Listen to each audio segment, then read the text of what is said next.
my live stream. Thank you so much for being here. I can see that you're all here. I can see you looking up, Miss Ebony, Derwood, Lorna. Thank you all so much for joining. I hope that you can hear me. Whoops. I hope that you can hear me and you can see me. Um, as I mentioned last time, I am using a new setup because my hope is that it will improve the quality of the live streams. As a result, I entered the wrong live stream, but I'm here now, and that's what counts.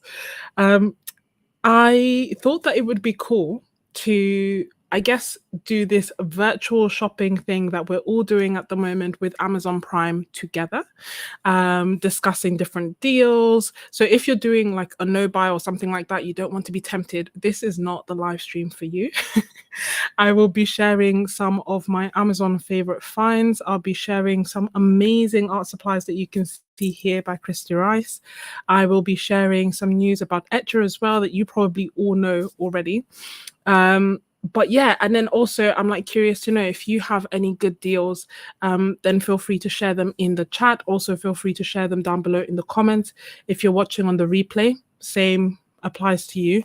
The Prime deals will last for 2 days, but as we will discuss in a second, sometimes even though it's called Prime Day, or even though there are certain deals, prices aren't always the best during this set period, and actually sometimes they are better outside these periods. So if you see something and you're like, this is going to be amazing, everyone's going to love it, feel free to share.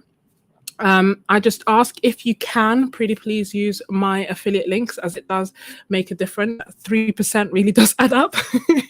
It's actually 1 to 3%, but that's a story for another time. So yeah, if you don't mind using my affiliate links, it means that I may earn a commission off some of the purchases. Even if you don't buy what I have linked, I may still get something. And the same applies for other creators that use affiliate links. So it's a nice way to support your favorite creators. If you're going to buy something on Amazon today, then then do that as well.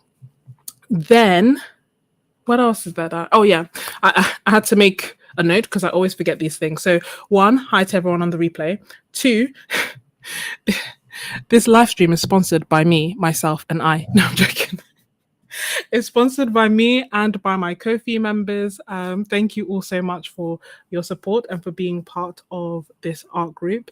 If you are interested in exclusive videos, if you're interested in art challenges, a lovely art community, a community where, to be honest, this chat actually started in our Discord and tempted me into doing the live stream, then be sure to join our art group. I have linked it down below in the description. I have linked everything that we are going to be discussing more or less down below in the description as well. So if you want to paint together, create art together, or you just love art supplies, consider joining my art group down below in the description.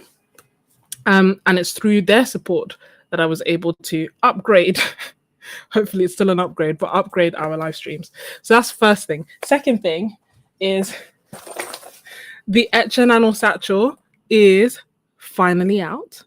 I have linked it down below, and I will discuss this a little bit later as well, but I just wanted to say, like, because in the first few minutes that it's out. Here. There we go. It is out. It's for sale on the Jackson site. I also put an Amazon link for it because I saw it on Amazon, but some people couldn't access it, and then I think there was only one left, and it may have sold out, or but I think the best place to get it, at least for now, is to go directly through Etcher, because then if you use the code Sketches10, you get 10% off, which means you get this bad boy £36. It kind of reminds me of when I said, cause 25p, cause now £2.50, go and get it before it's gone, and then the price is increased. I don't think it's a mistake, because it's a pretty big mistake to make, but it's £36, which is a lot cheaper than I thought it was going to be. So that's one of the things, and I'll talk about it in more depth. But what else did I say? Yes, Amazon Prime is currently live. Please use my link. And that's why I had to write this down. I have in the links as well, and all the time, I have an Amazon storefront. Hey, Dana. So the way that so what I've done on the Amazon storefront is created ideas lists of things that I have bought and used, lists of things that people have asked me about, like my favorite watercolor supplies, lists of my favorite list on there is the like I can't remember exactly what I called it, but it was something like amazing supplies under £25. So I basically looked for everything that was in a more reasonable budget and I put it in one list. So if you want to see what I use, or if I mention something here that I haven't linked individually because links just keep changing, then be sure to check out the Amazon storefront. Then there is a Jackson's Daniel Smith sale now. And again, I mention it because it doesn't matter how many times the true MVPs will have heard me say this so many times. You'll be like, what is this?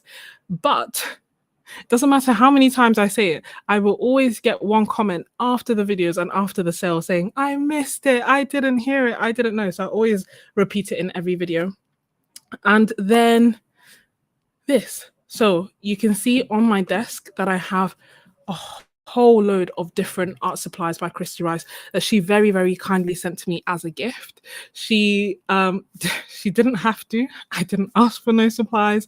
She didn't even she didn't send it to me to make a video on it. She knew, I don't think, maybe this is a story for another time, but I don't actually think that she knew I was a YouTuber initially. I was just moderating her videos and she wanted to send me supplies. And then after, she found out that I'm a YouTuber, and then she found out that I'm on a break, and she said, don't feel any pressure to make any videos. I just wanted to send you this. And I thought she was going to send me a palette because I've been trying to buy them for the past 2 years, the Art for Joy's Sake palette, but they are not easily accessible in the UK, or at least they weren't when I was asking. So I thought that's what she was going to send me. And then she sent me all this, which I'm going to show you. So let me catch up on the comments, because I feel like that's pretty much everything that was on my post-it that inevitably I will forget. So I've said, hey, all these deals are dated. Yeah, so correct me if I'm wrong, but I think that Amazon Prime is actually 2 days. So check the. So one thing that I did that I recommend is I put things that I wanted inside my my basket and inside my save for later, and I didn't buy it during the Amazon Prime. And then what that means is that when the next day when we went into Amazon Prime, I automatically got notified, like, this has dropped to this price, this has dropped to that price, like things that are in your basket or saved for later. If they change prices, then Amazon will let you know.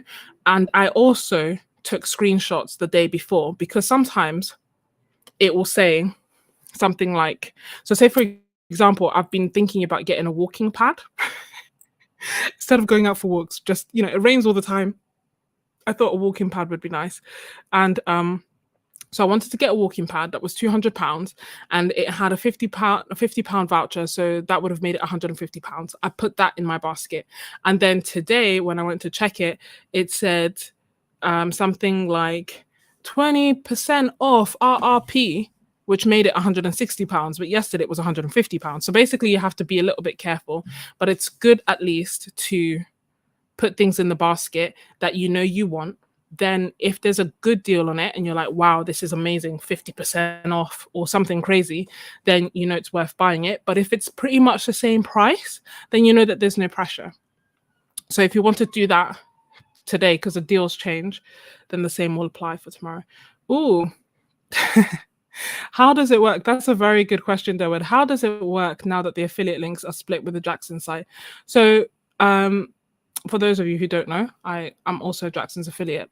So what I have been told is that if you click on my links, irrespective of whether you are using Jackson's Canada, US, or UK, I should still get the affiliate income.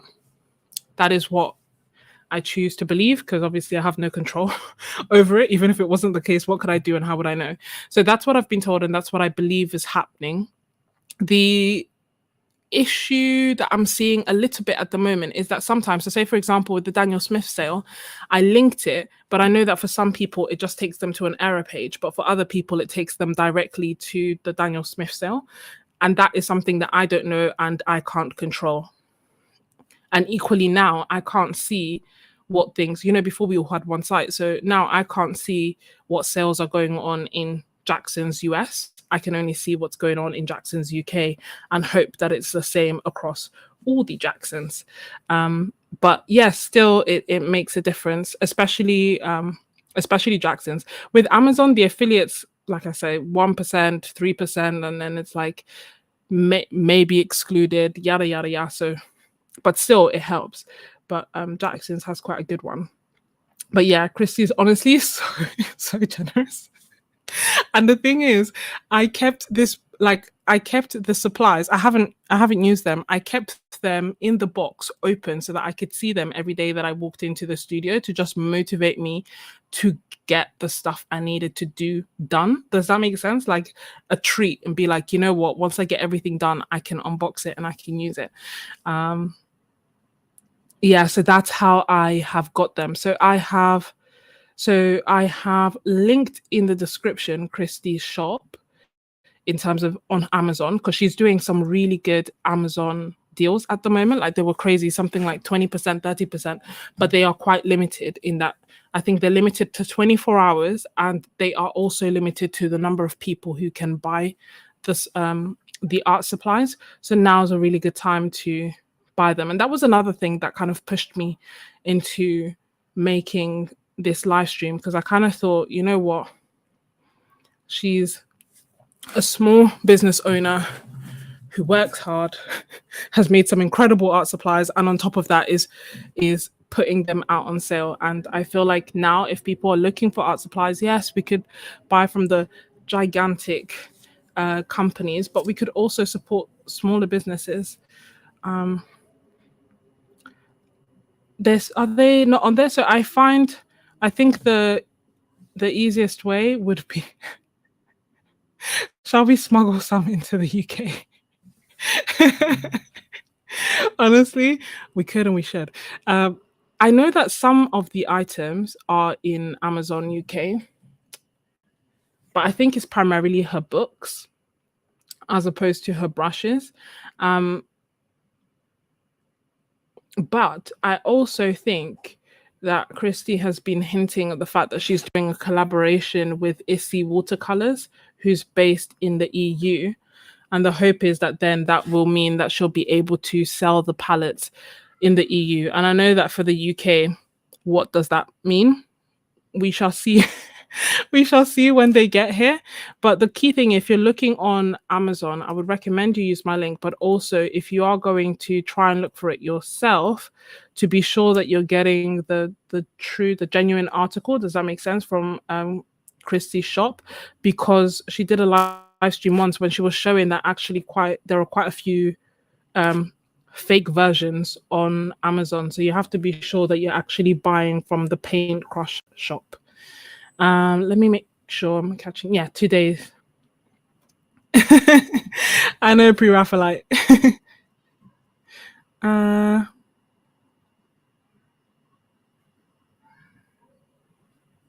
Yeah, you have to be really careful and make sure that you're getting it from her actual shop. Or I think that the safest thing is either try and get it from Kristy's shop online, or if you're going on Amazon, either use my link or use a link that Kristy has put up so that it directly links you to her shop as opposed to one of the knockoffs. Pre-Raphaelite, I see your message.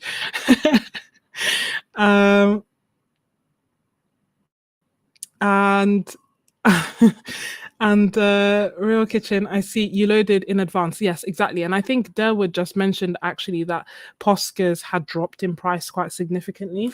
I have some Poscas. I don't tend to use them a massive amount. Like I bought these ones. Let me show you. I bought these ones because they kind of have a big chunky nib. But I haven't used them as much yet. I also bought a beige color because I wanted that to kind of be the backdrop in some of my art. But you know what? I feel like I don't have all the time that I want to make art. I feel so inspired, and I either lack time or lack energy. I did a poll of this on my community tab, and I basically asked you. And if you don't know, because I'm so curious, I have so many questions in my head. I post them on the community tab of things that I'm just wondering or thinking about on my YouTube that you can take part in. And one of them was like, what's stopping you from making art? Like lack of time, lack of energy, lack of inspiration, or something else. And for the most part, it was, I guess, a mixture of all three. But yeah, depending on the day. But basically, I'm saying all this to say that I have so many art supplies and I feel so inspired, but I haven't yet used all of them. I can see you, Dawood.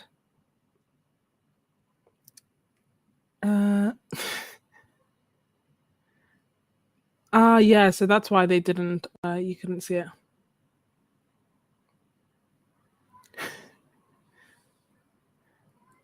Do we get taxed if we buy from Issy?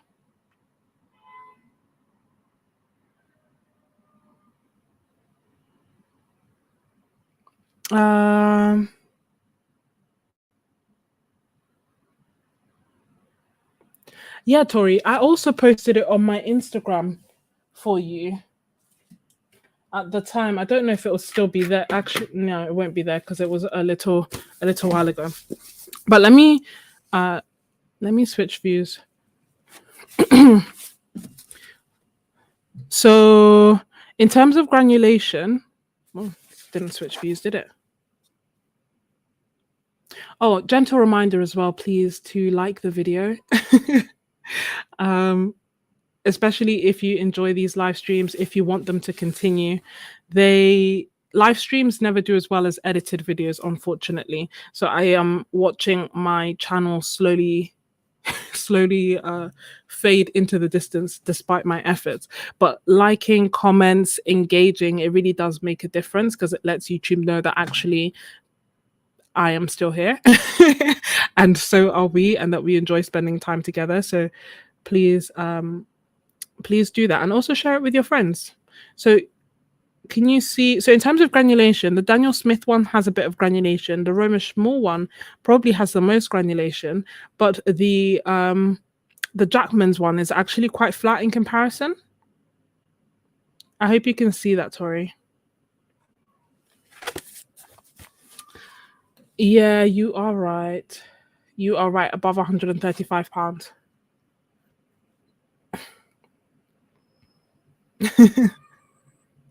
Hi, my garden cart. You have incredibly good timing for catching me here. So before we show Kristy's one, I just want to highlight again, especially because I have the discount code for the Etcher, and I don't get commission off that one. I just don't. Can I say this? I just feel like if you don't have to pay full price, you shouldn't. And if you use the code Sketches10, you'll get 10% off. So this is the Etcher Nano Satchel, and it is smaller than the Etcher Slate Mini, bigger than the Etcher Field Case, but it has a hard board so that you can lean on it. The thing that I find quite interesting and quite perplexing is that it is cheaper than the Etcher Field Case. So this is the field case that it's almost like a pencil case. It can carry a lot of stuff, and I've pretty much emptied it and put all the stuff inside the Nano. I'm still in two minds as to which one I like most, and I think it's because they serve different purposes. In that the field case is good as a way to just carry your art supplies and to just be able to carry a lot, but I don't tend to lean on it. I don't tend to use it as an art board at all. Whereas don't know why it's such a wonky angle, and I'm flashing you my legs. Hold on. What? Sorry. Okay. Whereas the the Nano has a hard board, can still carry quite a bit, but is meant to be something that you use on the go to actually lean on and actually paint on. It's interesting because Etcher did a live stream today and they said, you know what, they didn't really facilitate it for painting. It's more for sketching. I've obviously used it for mixed media and for painting. I think one of the key things is that I don't recommend putting brushes this way unless they are small. I instead put them across this way. That I did by accident during our last live stream. And I don't know why I hadn't thought of that before, because I kept trying to just squeeze it in here and risking damaging the bristles. But when I put it this way, they are actually safe. And I think someone had messaged me on a comment and said that as well. Like, why don't you just leave it this way? And I was like, I can't believe I hadn't thought of that before. So yeah, it's currently £36. You can put stuff in here, put stuff in there. It doesn't have the detachable bands. These bands are actually fixed in place. And then it has a big pocket at the front that can fit an A4 or half letter size sketchbook inside it, and quite a bit more. Before I move on, does anyone have any questions about the satchel or want any further comparison with the field case? I feel like I've mentioned it in most live streams, so it's probably okay, but I just wanted to be sure that you know that it's out. Emily, I'd be down for that. I'd be down for 1, importing art supplies, and 2, just setting up an art supply swap shop kind of thing. Do you know what I mean? My bad, Miss Ebony.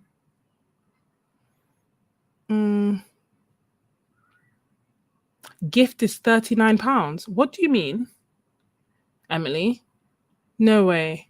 Oh my gosh. I hope that's not the case. I've just sent something and I put £50 on it, just picking a number out of thin air that's less than 139. But now I'm thinking they will charge. Hopefully not. Oh, excellent question, Tori. The hardboard is on the side. Sorry, dropping all my palettes. The hardboard is on the side that has the big envelope. So it's on the...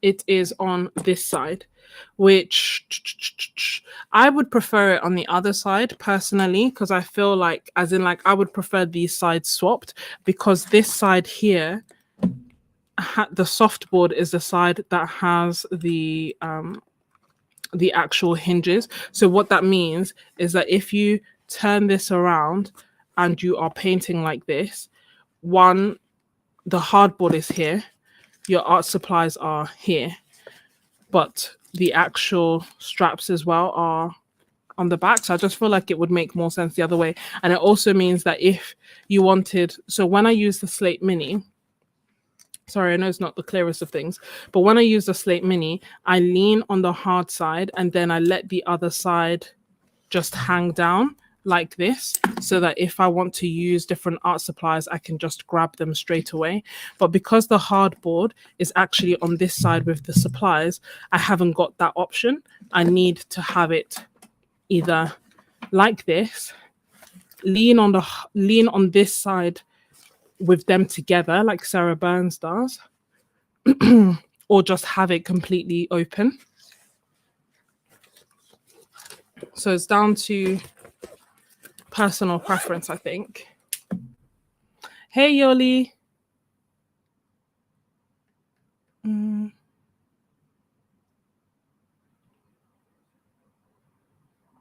Yeah, like sample, but also just swap. I mean, that would explain, because I got taxed. Like, I keep getting taxed when I keep getting in customs tax, and I wasn't sure why, but now I know.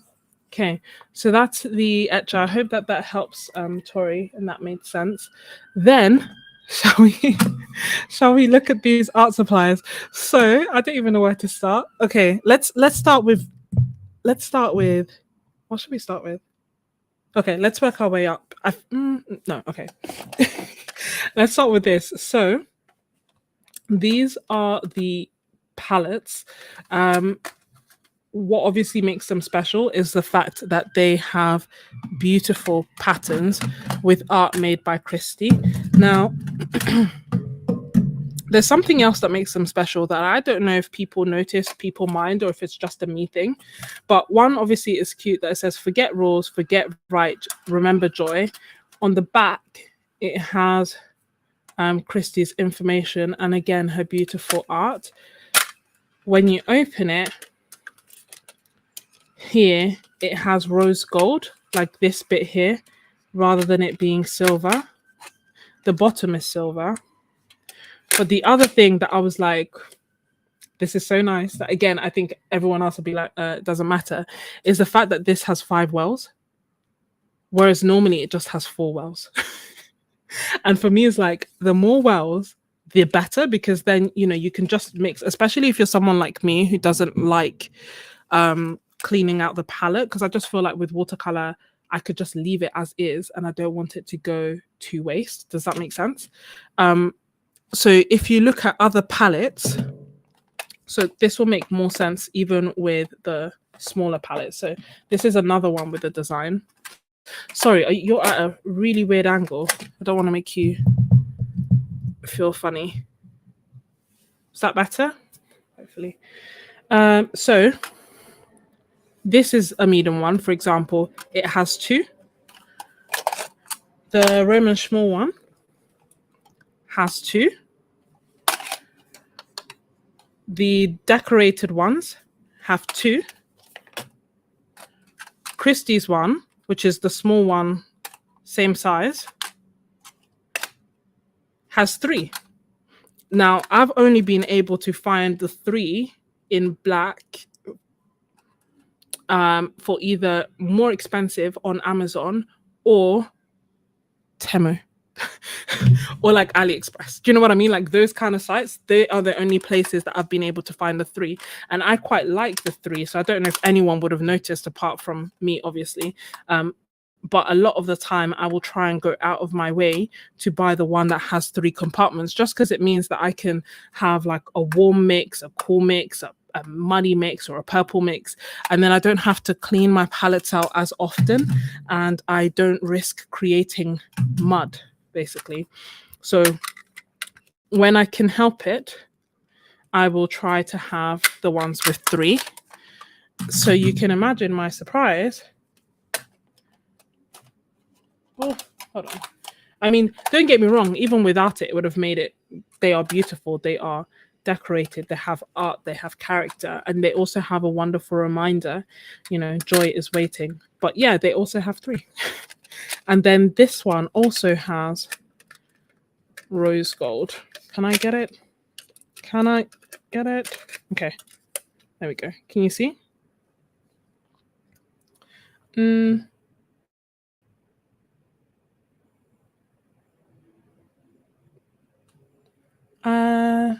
I did not know that, Pre-Raphaelite. Thank you for sharing. And Emily, I hope that makes sense. So in terms of like the sturdiness, and they feel like the same. So I wouldn't say that the medium ones are, these are not the medium ones. They are the same. They feel like the same quality as the medium ones. Does that make sense? And the same quality as all the other tins that I have, is just down to a personal preference of the fact that the other ones, the ones that are more easy. Does Meaden write their name on it? Maybe I have another Meaden specific one, because these ones I got from Amazon, and I feel like I thought they were Meaden, but now actually I think that Meaden writes Meaden on top. But they are the same, if I remember correctly.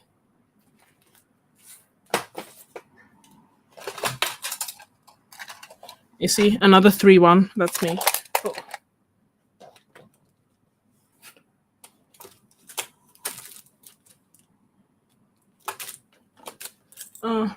If I have a Meaden one, I can't find it to hand. Like if they normally write Meaden, I can't find it. But I feel like with Meaden and with like with most of them, I honestly feel like they're just getting them all from the same manufacturers, apart from obviously Schminke.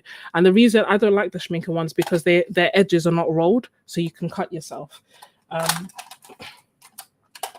if you're not careful. But like this, for example, the Roman Schmull one, which again kind of feels like that, they have rolled edges on the side. They are the same size.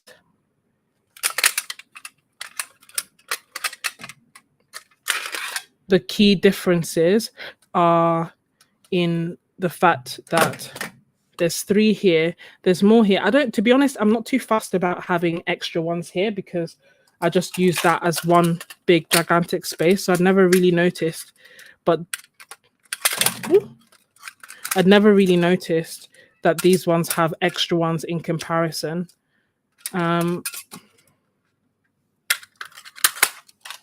But that's just a by the by. So it's not only beauty, but also a function thing that I quite like. And the reason that I noticed this is that, yeah, so if I take the other ones, and again, if you clean your palettes between, this is probably absolutely no big deal to you. And you're like, okay, what is the big deal? But for me, I was like, so normally they come with 4. So seeing 5, I was like, this is fantastic. Because I normally, as I say, have to go specifically out of my way to look on certain sites to try to, to try to actually find them. You're the same.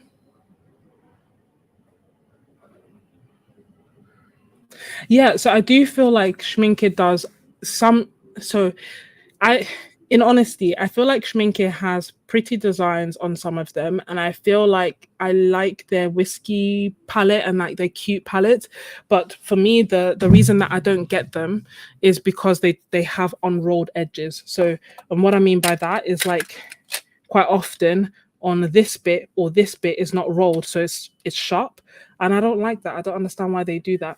And then also I had their whiskey palette, but the reason I returned it is that the bit where you put the watercolor actually slants downwards, so it's like if I put this down like this, it just angles all the way down, so the water actually just pools at the bottom, and I just didn't like that. So I returned it. I keep and ahhing as to whether I should get it, because I really like the look of it, but the fact that it's not functional really puts me off. And then Derwood has this palette and argues, yes, these are better quality than Meaden. Oh, thank you so much. I appreciate it. And yeah, if you're watching and you're enjoying this, please consider liking the video and sharing it so that others can see it and we can keep my channel alive. Can you believe this is like me taking a break, and it still means that I do live streams at least once a week, and still, if you look at my channel analytics, it's like, Meaden ones are tiny. I don't know. I don't think, maybe I don't have Meaden ones then, because I just have like these generic ones, which I thought were Meaden, but Meaden writes their name on it, so I don't really know. The other thing, let's see. Just about, I wanted to see if it would fit an extra row in the middle, but I think it will go this way. I don't think it will. Yeah, it won't go this way. Does that make sense? So you can put them like this, but you can't get an extra row this way. I mean, you could if you wanted to balance it on top like that so that there's a gap, but I wouldn't recommend that. Feels like you're playing with fire and like your pants could easily fall out. So I would just either leave it in the middle or have something else in the middle, or if you are going to put it like this, it's helpful to use, like these little magnets, again from Amazon, that you can stick onto the bottom so they don't fall out and they don't jiggle around all the time.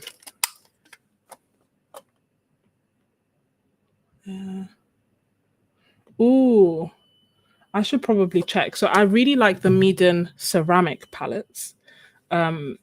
I'm surprised that I don't know why I wouldn't have their metal palettes. Maybe it's just because I have so many. But their ceramic palettes I have and I like. I just always tend to go back to my urban sketching setup, which means using my urban sketching palettes that already have palettes on there. So let's see.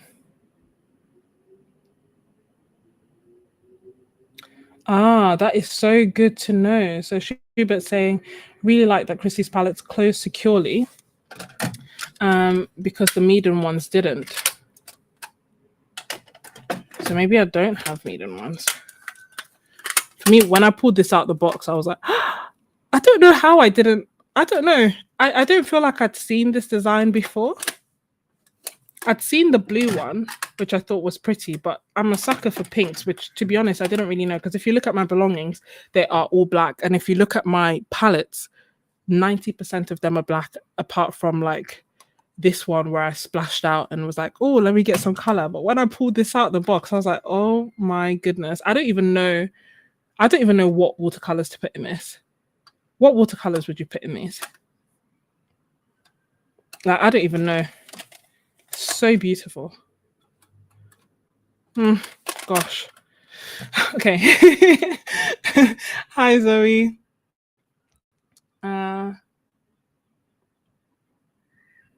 I see. The A Gallo tins also feel real sturdy.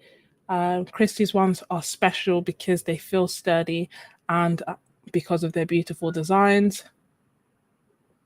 Whereas Meaden is more if you need a fast tin from Amazon. That makes sense. Ooh. Look at that. Yeah, so as I mentioned, and if you are, because I can see that there's loads of people here. So if you are new to the stream, Kristy is doing an amazing deal, quite a few amazing deals on her art supplies. And I was just saying, you know what? I'm a sucker for art supplies. That is true. But where there is the opportunity to also support a small business and to get really pretty, really unique art supplies and to get them on sale, if there was ever a time that you were like, I don't know, I feel like today is the day. Go for it. And you can either use my links, you can use Kristy's links. I really don't mind. I just think that, you know, they're not just beautiful, they're functional. And obviously, no one is getting paid to say all these things, and everyone's saying really, really lovely things. Then let's see. Let me see. You tend to gravitate towards it more than the other palette because of the sturdiness of the fold out portion. You mean like the fact that this, when it folds out, it stands up as opposed to slants down? Can you see how that? See, that 90-degree angle is quite rare, I find. And that is why I returned the Schminke palette, which I'm still the only reason I'm umming and ahhing about that palette is because it also has like a water reservoir and I think it's cute, and but it was, I don't want to damage this, but it was slanting all the way down. I can't, so this is quite sturdy, which is good, but it was slanting all the way down, which means your paint just pulls and it just makes a mess, and it didn't really have dividers. Whereas with this, as you can see, that's with me pulling it down and it's still not dropping beyond 80 degrees. A Gallo paints are on a whole other level.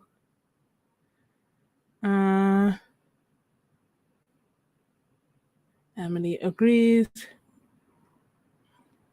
What size are those magnets? They are, I don't know, I just put like, they came with the half pan, so I don't really know, but I have a ruler to hand. So they are like 1.5 centimeter. Maybe, hold on.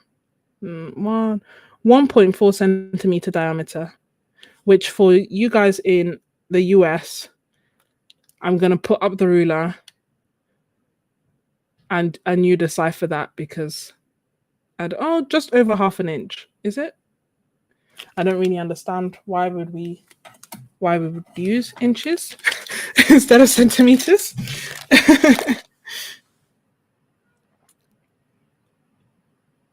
Oh, So I think Kristy's generous with the row, and she makes a plastic row of 8 accessories to put in the middle to maximize the colors in the palette. Plastic row pan piece. I see. And Meeden ceramic palettes are on sale. And again, I've linked my storefront, which has the Meeden palettes that I like, as well as Amazon down below. And they are affiliate links, so they do support the channel if you use them. So please use them, share them. And no, yeah, so I got these separately. I got these. I think it may be in my Amazon storefront, because I normally just buy the half pans as a set and they come with the dots, but I've also bought the dots separately.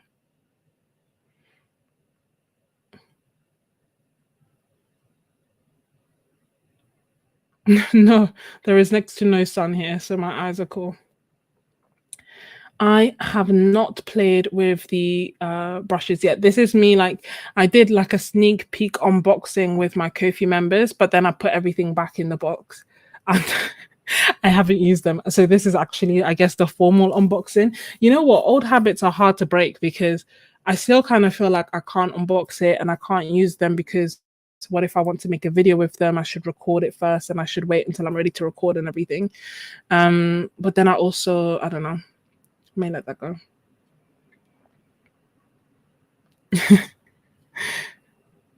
Canada still don't understand centimeters. Okay, so let's continue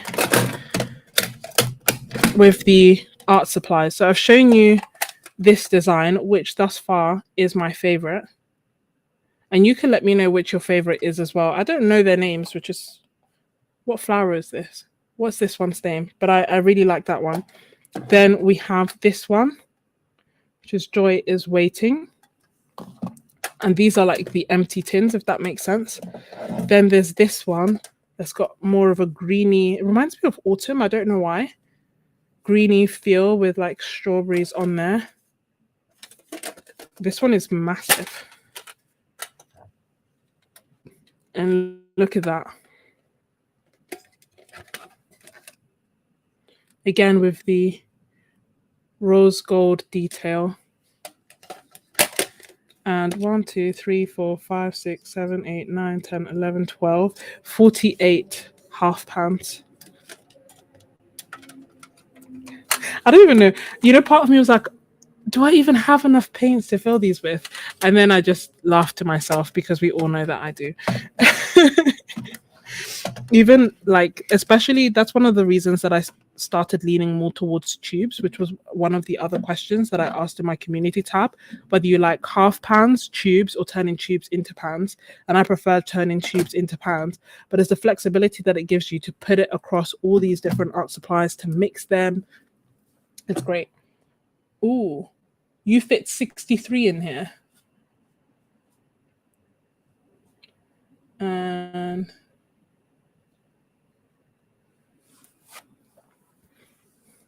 that is impressive. Now there are some more palettes.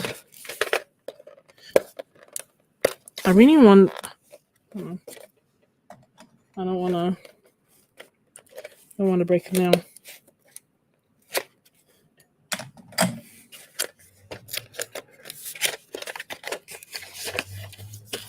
I was down, but now I'm. Oh, be watercolor curious. Isn't this so cute? I thought this one was the strawberry one, but this must be the strawberry one.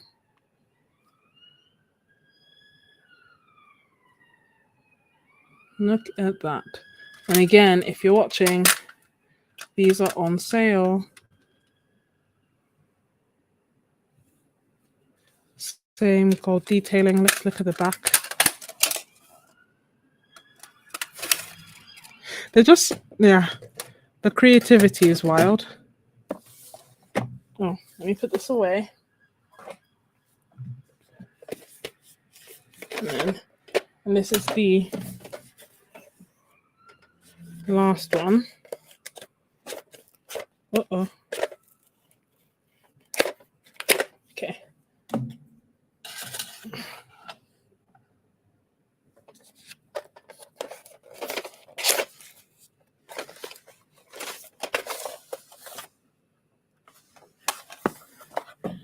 dive into your joy.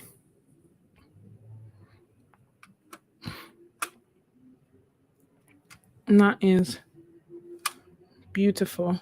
I really like the color in this one. It seems so delicate.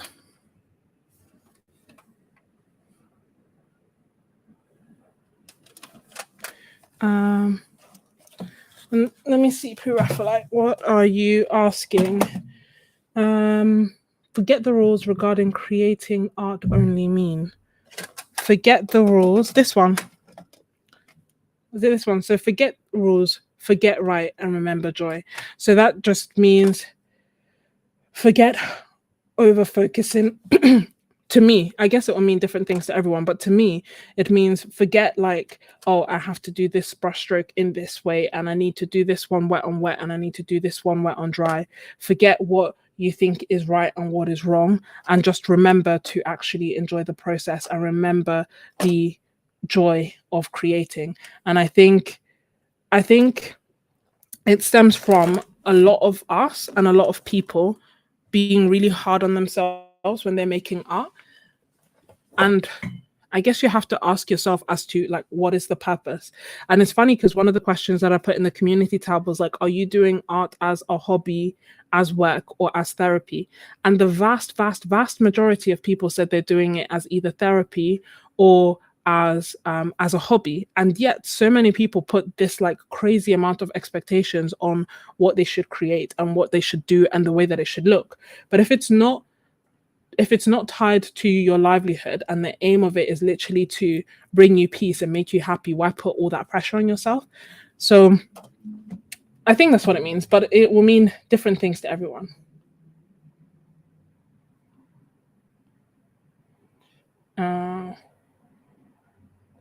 Yeah, exactly. I think that. I feel like we're all I agree, Yoli. This one is my favorite. I feel like we're all saying the same thing. That's that's a good question. Since impressionists and abstractionists, are there really any art rules? And I think it depends on who you ask. Like some people will say that you should do X, Y, and Z, as in like that use of the word. Like when you're doing watercolor, you should use this or you should do that. Those are rules that if you're a beginner and if you haven't quite yet got to the point where you know what you like doing, what you don't like doing, and you're just going to stick to it, you may feel like actually there's all these rules that you have to abide by and adhere to in order to create watercolor.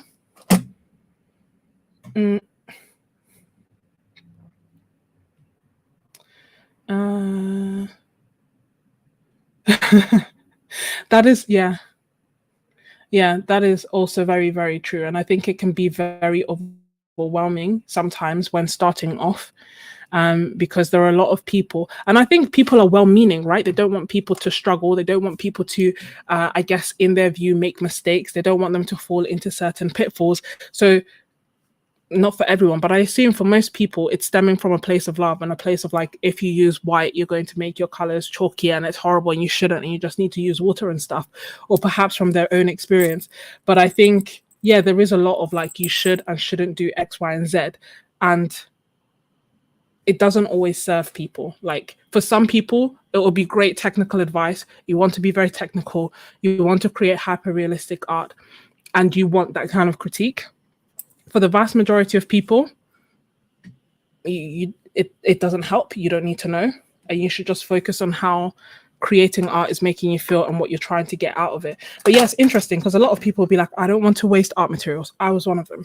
I don't want, I want to do it right. I don't want to mess it up. I don't want to X, Y, and Z. But it's a hobby. So why put all that pressure? Those are dahlias. They're really pretty. It's funny, I don't think I've ever painted dahlias.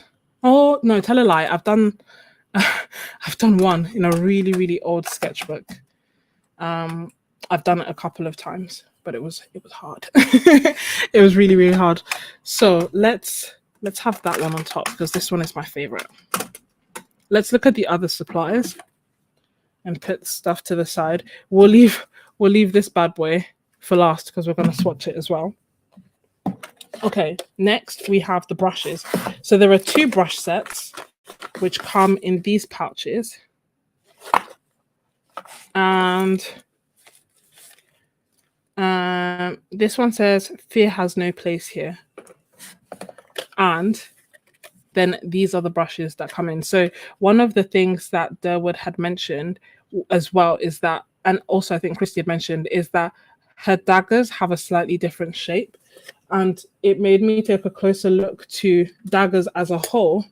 And I realized that quite a few daggers are, well, I guess it's the same for most brushes, but that they have different shapes.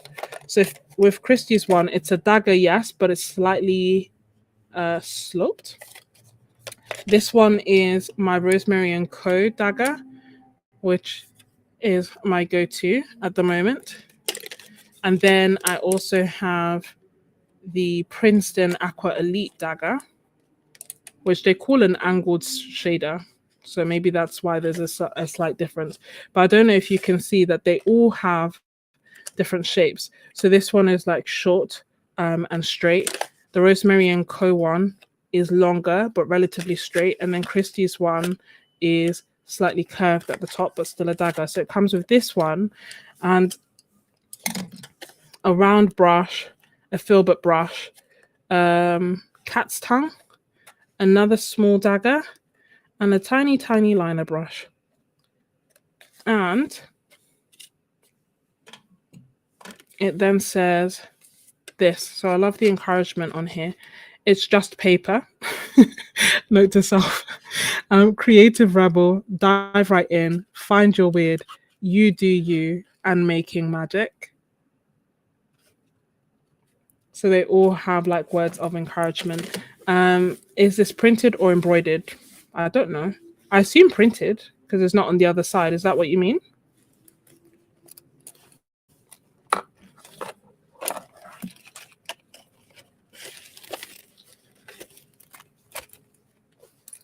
And then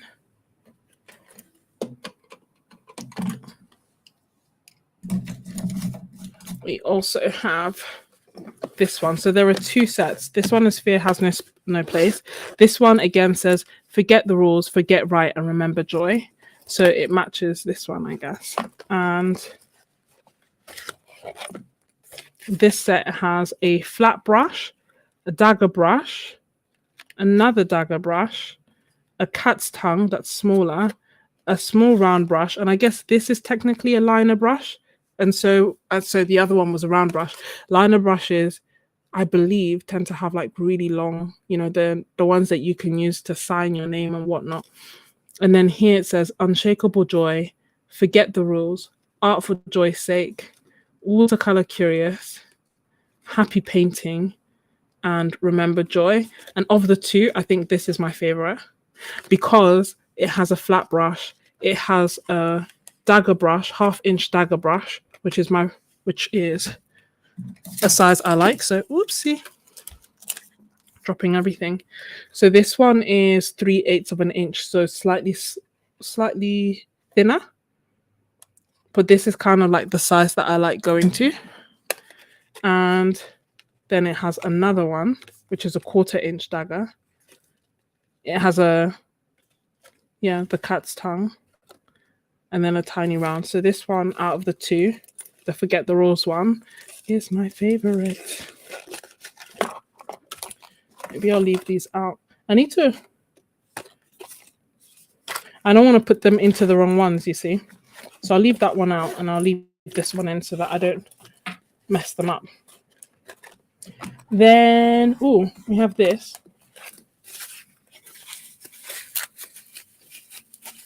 What is this?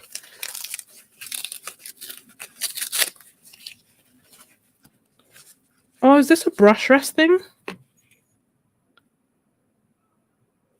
That's so cute. Made in Stella NC, Erin Sapra for Kristy Rice. I don't know if this is decorative or if it's to balance a brush. Please advise me.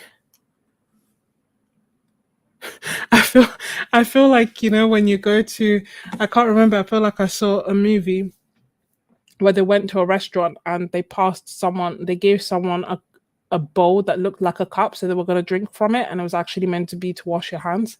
I feel like that's what I'm doing. So, but I think is it a brush rest? Maybe it's just decorative. Guys, help me. Help me, please. I feel like there'll be some people watching and be like, it's obviously decorative, but I think it's a brush rest. That's how I'm going to use it.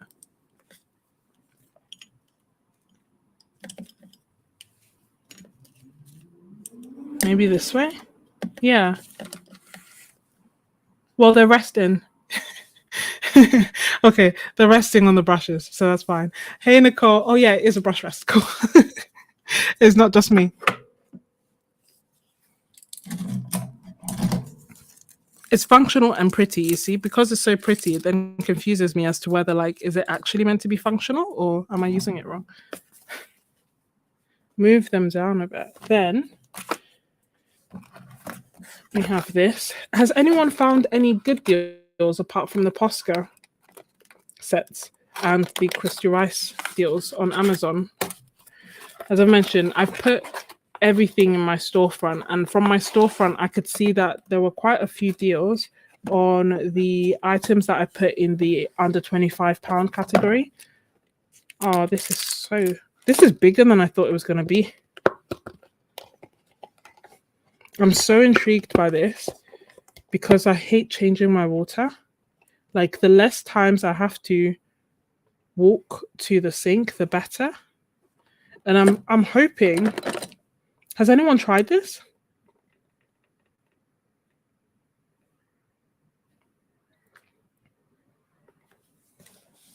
I asked that because I was always kind of worried, like, can it hold loads of water? Will it collapse down? But it feels sturdy. I'm curious to know other people's experiences.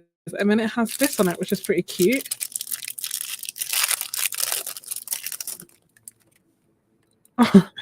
It says Joy Paint. And Joy Paint and Paint Joy. Probably meant to just say Paint Joy.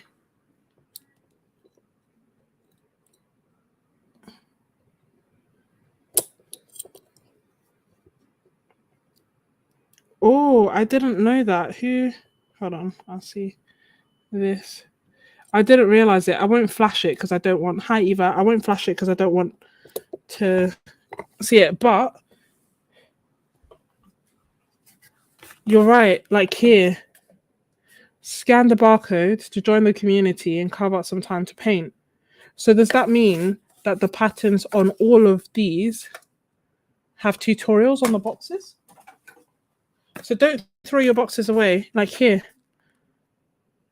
Yeah.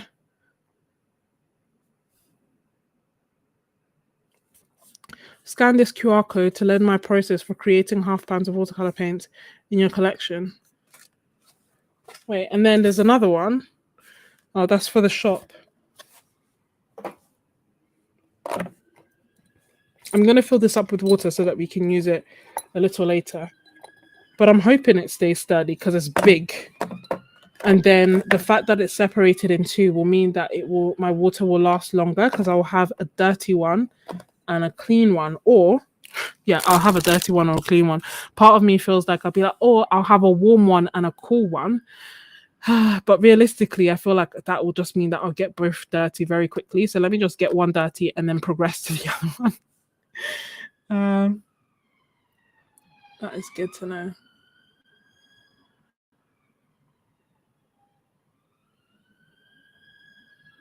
Oh, your Schminke one. So I think some of the Schminke ones didn't have rolled edges. So the one that looks like a whiskey painter didn't, and the one that was that was grey and had like straight lines across the top. I think it was the mixing one, didn't either. So I was like, but why?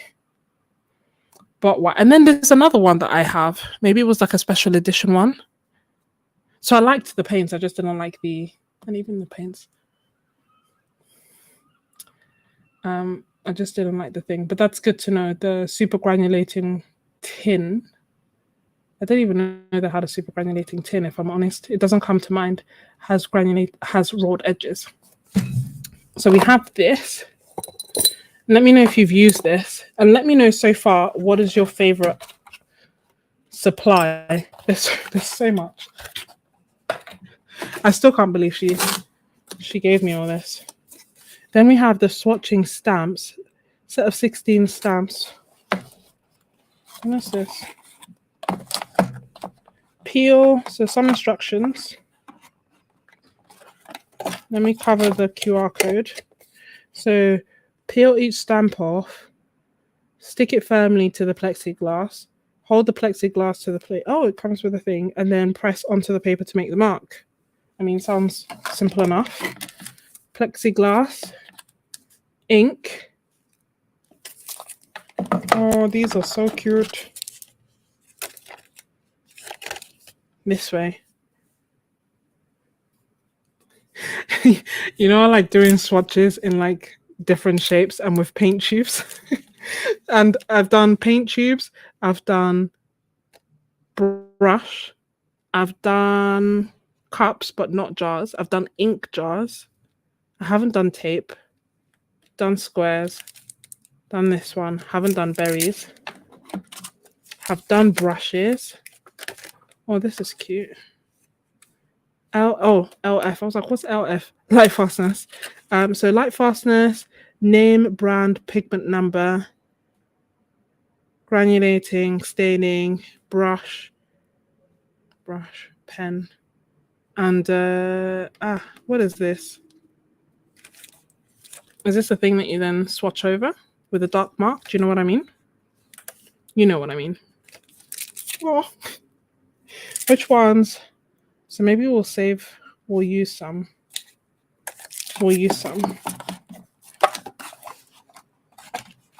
But that is pretty handy. I wanted to make some back in the day.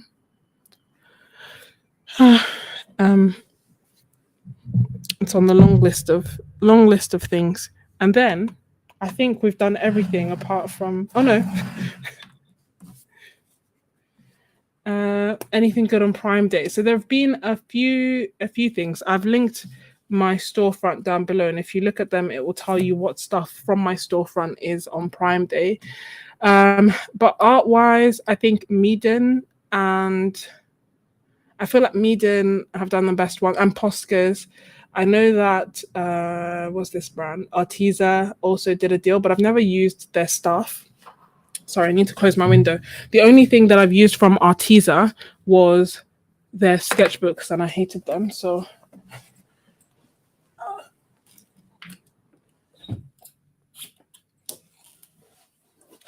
sorry, so I can't recommend them. Hated is maybe a strong word. It's just more that everyone was recommending them. So I was like, oh, this is going to be amazing. And then I got them, the watercolor ones, and I was just so bitterly disappointed.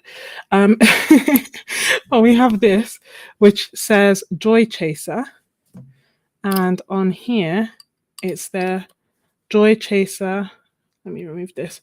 Travel brush in a size 6 round. And rose gold. Can you see that? And again, rose gold. This is beautiful. And no wiggle. No twist. And no wiggle. I hope it stays like this forever.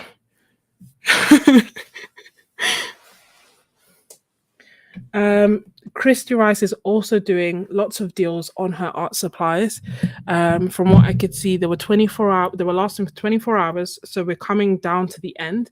And then also it's limited to the number of people. So once the threshold of people get them, it cuts off. So definitely be sure to check that out. Hey, Thrifty. So yeah, definitely be sure to check that out. Hey, Pisces. Durwood is sharing some great deals as well. I need to check the Shinhan Gouache one. I don't know if it's in the UK. I wanted to buy their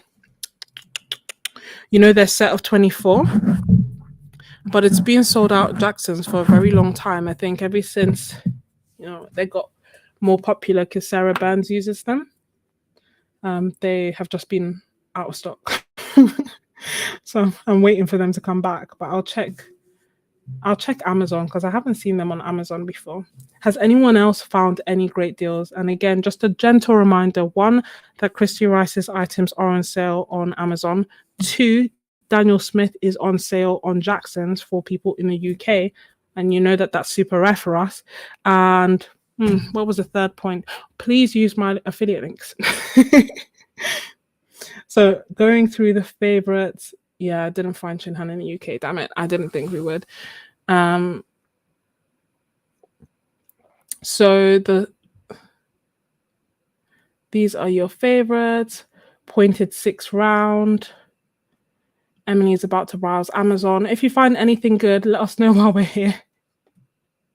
Yeah, please use the affiliate links. Even if you're not buying something that I have linked, it's still, if you click the links, it still works for me. And it's the same for other creators as well. So if there's someone that you want to support, this is a really nice way to do that. So shall we use some of, this is the final one. This bad boy. You're on Amazon now. I haven't tried the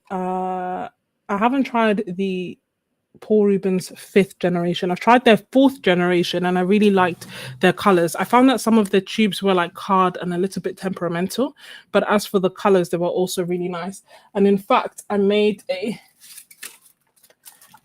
a dot card, which I have, which I did a giveaway for, that the Messy Desk won, basically sharing all the colors because I thought they were quite nice.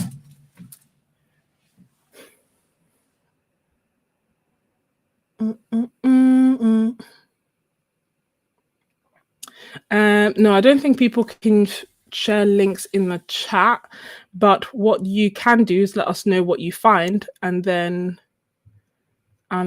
people can click on my link and then search it.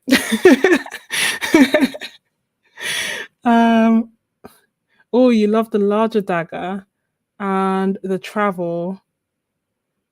Does Kristy have a travel dagger? Because that I would be all over as well. And the strawberry palette.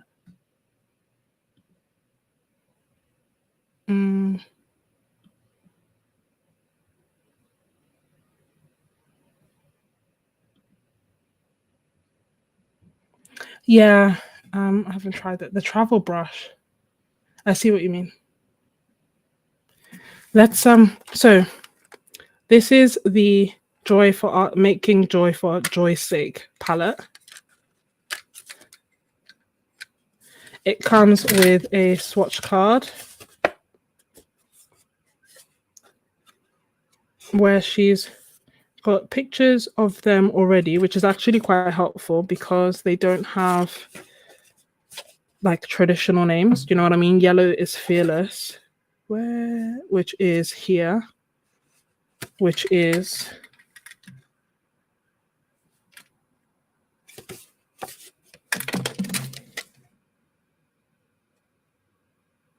here. We'll have to figure out which way it goes. I'm holding it upside down, am I? Maybe I'll put it back upside down.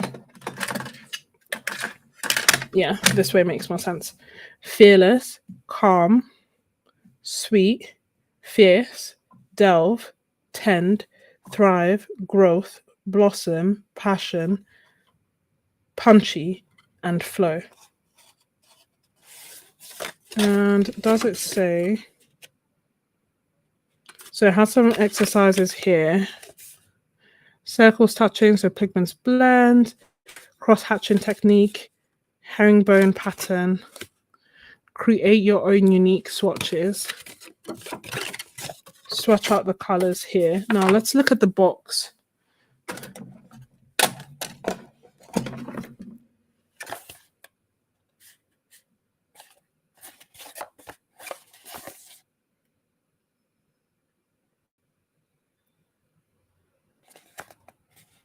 So this is what it says on the box.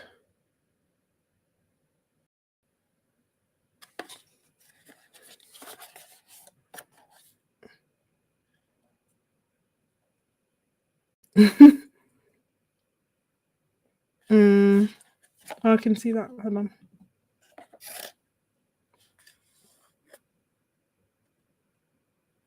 And then let me show you how these rock. So this palette is not a toy. Okay, and then here, this is what it says.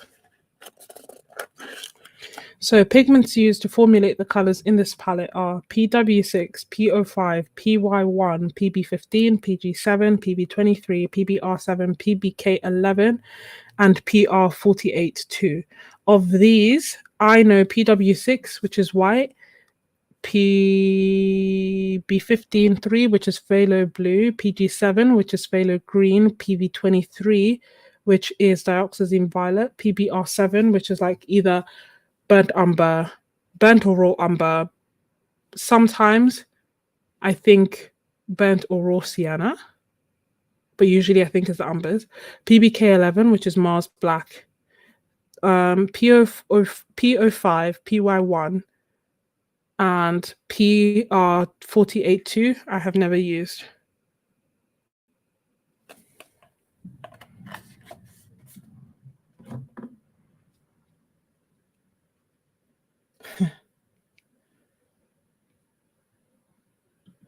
Yeah, Issy's going to start selling them in Europe.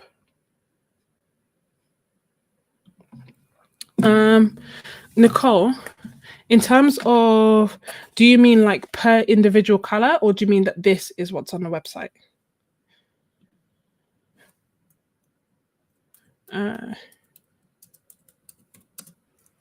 Either way, this is what we have. And let's see. Hold on, my computer is freezing. Hopefully you can still see and hear me. I think on my phone it looks like, yeah. Okay.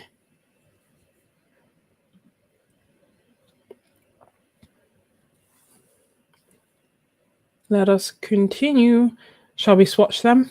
Let's swatch them. So the paper is like hot press. Do you know what I mean? Can you see there's not any second there. Can you see there's not much texture on the paper? Shall I use this one? The Joy Chaser. Let's use the Joy Chaser. Oh, I'm gonna get some water. I'm gonna fill this up, get some water, and I'll be right back. Use this as your opportunity to stretch, to rehydrate, to get your art supplies out, or to browse Amazon and let us know what great deals there are.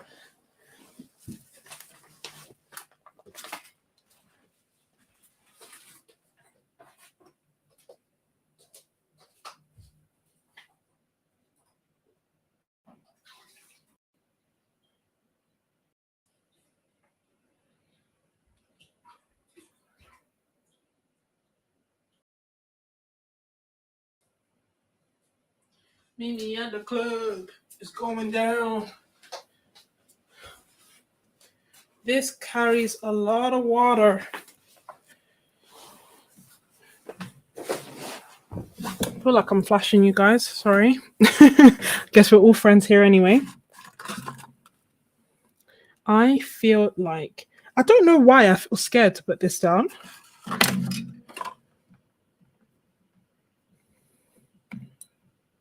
Okay.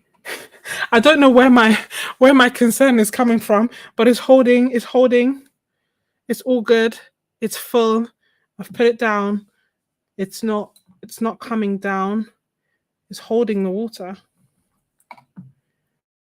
I'm gonna put this in view as my favorite, and I'm gonna make some space.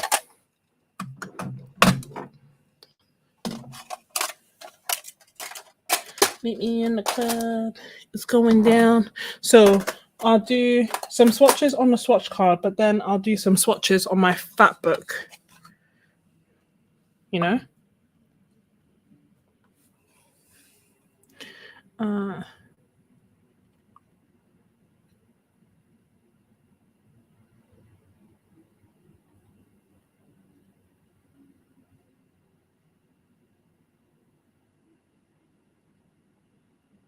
Perfect.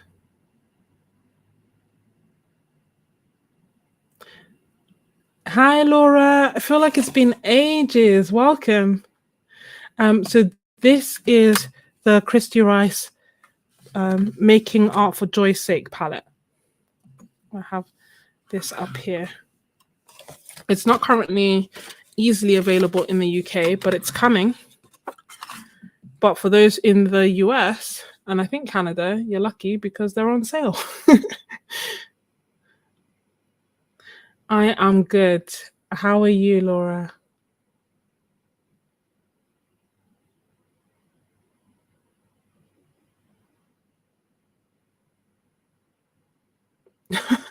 Derwent. Oh, I'm way behind.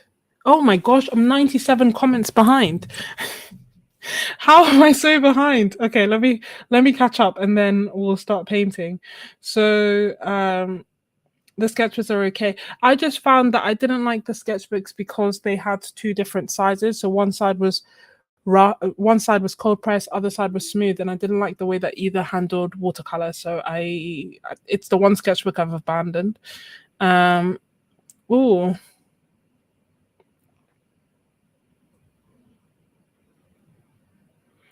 Joy Chaser is your favorite.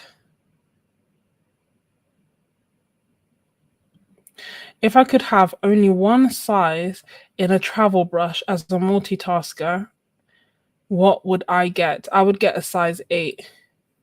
I would get a size 8 round. That's the size that I use the most, I say. And then, is it a size 8? It depends, right? If it can come to a fine tip, if it can come to like a really fine tip, then a size 12 will do.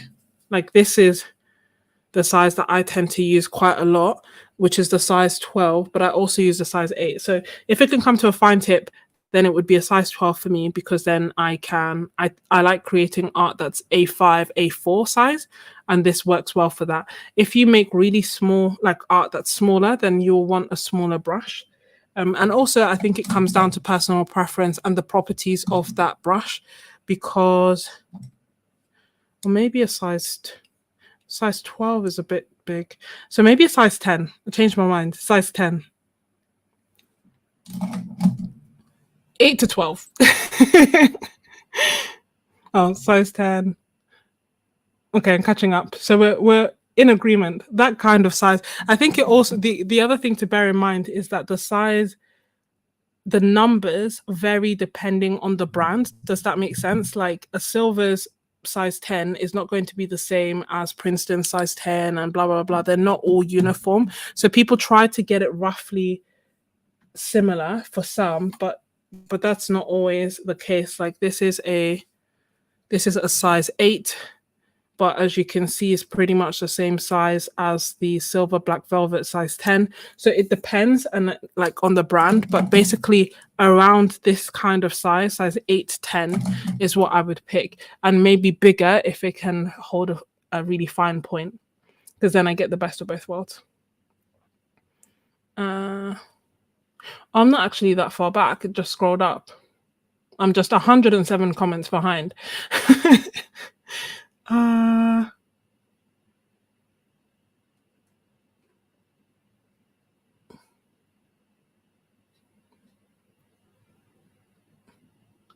I'm almost there. But did it just duplicate everything? I don't understand. Yeah. So Kristy does make her own paints.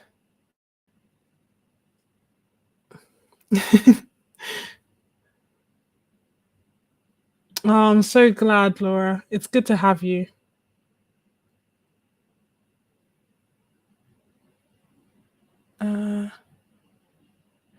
Do I spray my final work with to preserve it? No, I do not. Oh, hold on. Hopefully you can still see me. Just got a call. No, I don't spray it with anything to preserve it. Apart from I did it with gouache. I don't know why, but usually no, I don't tend to. And apart from maybe like not neo pastels, neo colors, because I don't want them to transfer. Or but other than that, I don't. I do have Dorland's wax, so in theory I could. I just never have.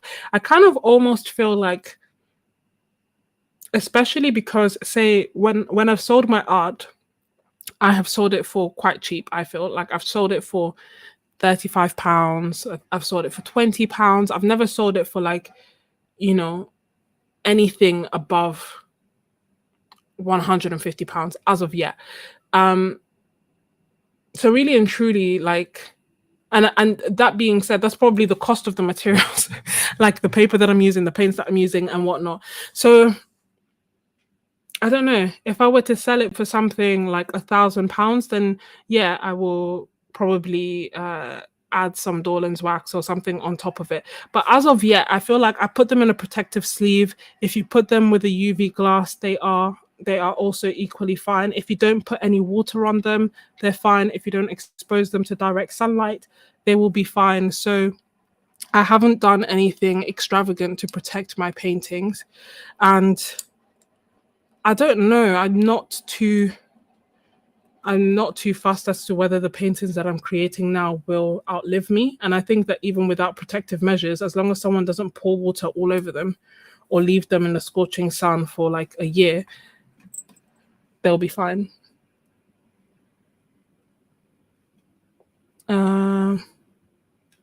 But yeah, that is also true. Some neon colors will fade, opera will fade. But other than that, other colors will hold.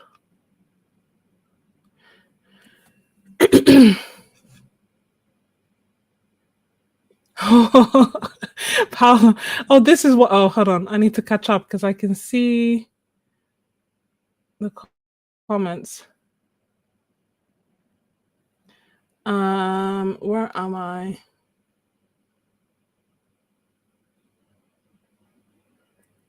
$120. I'm scrolling down as far. Oh, wait, have I caught up? I feel like I've caught up, but it says that there's 120 comments.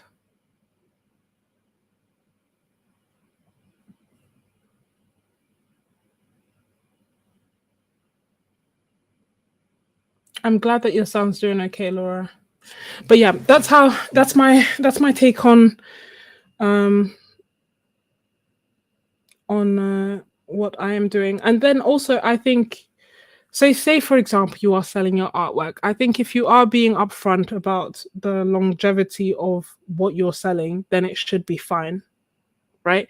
If you're selling a painting and the person who's buying it thinks that actually they're buying something that's going to be like oils, that is going to outlive all of us by many, many generations, and actually is watercolors that are going to fade in 10 years, 5 years, or even 1 year under the right conditions, then yeah, that's disingenuous. But I feel like nowadays people aren't buying things to last that long, or if they are, then they should pay the price accordingly, and then it's fine, right? Then there's no issue. But I think it's a bit much to try. And again, it depends. But I feel like if you're buying an artist's original work for like say £50 and you expect it to outlive you, that's not the cost of art. A lot of the time. But I don't know. Different folks for different strokes. I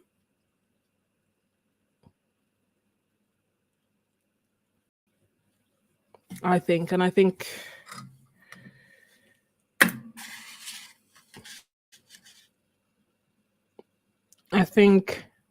again, thinking back on the poll that I did asking people, why do you create art and what are you creating it for? Almost everyone said for either therapy or as a hobby or just to relax. And very, very few people said it as part of their profession. So if it's not for your profession and you're not selling it, that reactivated really nicely. Obviously, the benefit of, is this Fearless? Yes. The benefit of a live stream is that you can see everything real time. Now, have I used neon watercolor before? Does opera count as neon? Opera is as neon as I've got. This is like super, super bright. This is like highlighter bright. It's going to be interesting trying to use it. And then Calm. Again, can you see how that reactivates? This I quite like. It's almost like you remember we were talking about unbleached titanium. Yes, was it yesterday, 2 days ago? Basically, how I'm in constant pursuit of a buff titanium that's slightly warmer, something between a Naples yellow and a buff titanium. And this is like, it's close. It's more like a lighter yellow ochre kind of color. I feel like people will have proper names for this, like will know what I'm trying to describe. What would you call this color? What would you call Calm? It's not Naples yellow, but it's not buff titanium.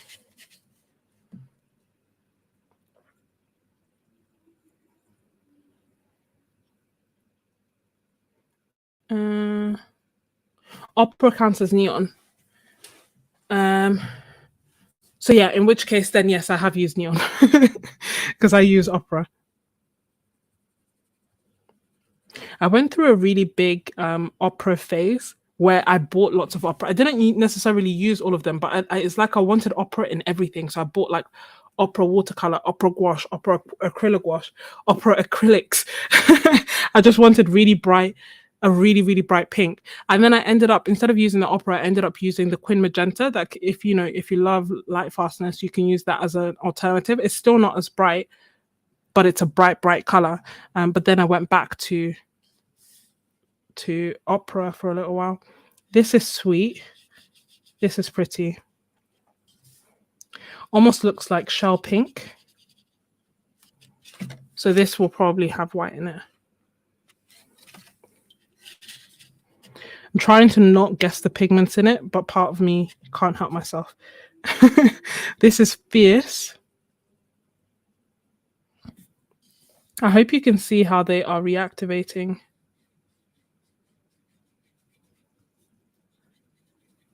Really pink, really pretty middle red. Then what do we have next? Delve. This is probably like a burnt umber kind of color. Yeah, a brownie burnt umber. Again, really pretty. I'm really curious to see the kind of mixes that we can get from this because I have no clue how she thought of these colors to put them together. This is teal. No, Tend. Which is, my money's on like PG7 and something. Like, phthalo green and something. And that's the first row without my face in it.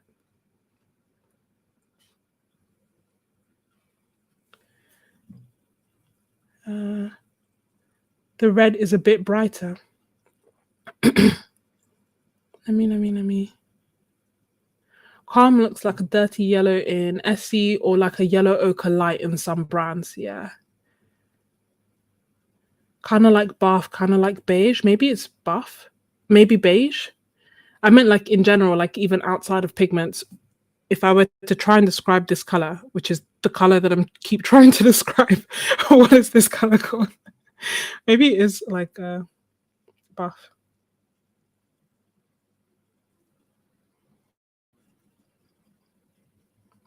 Oh,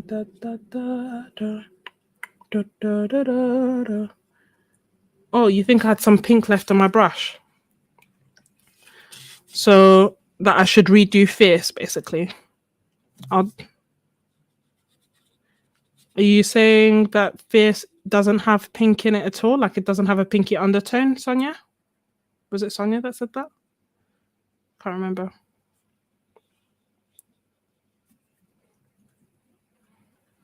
We'll see. I'll do more swatches later. Then we go on to... am I holding this the wrong way? Anyway, at least this swatch card is the right way. Like it makes, it's matching this. This is Passion that we're going to do now. So we're starting in the middle.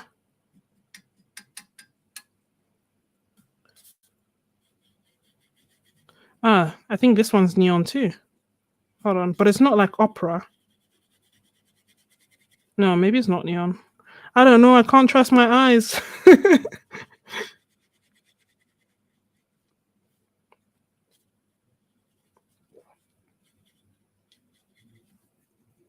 It's really pretty. I'm a sucker for pinks though, as you probably know.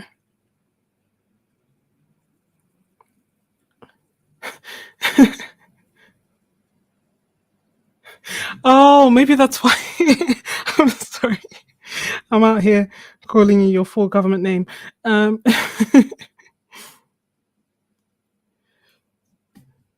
This is Punchy, which is PV23. Oldie but a goodie, one that I know. This is beautiful.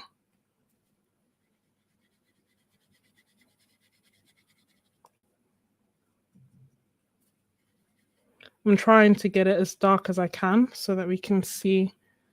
So I'm doing like dark and then trying to do a slight gradient.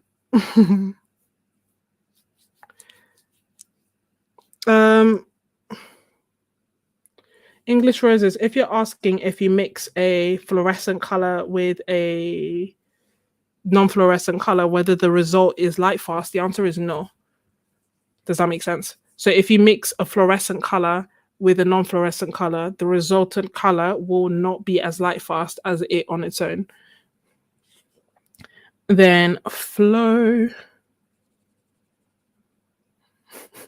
I always find light fastness an interesting conversation. Don't get me wrong. I think it's important to know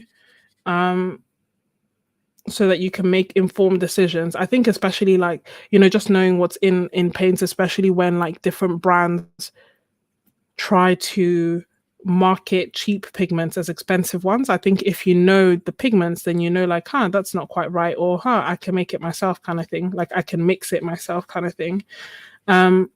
But I do find it quite interesting when it comes to us talking about the longevity. This is like a phthalo. It feels like a phthalo blue. It's very, very bright and staining. It's staining the inside of my water bucket.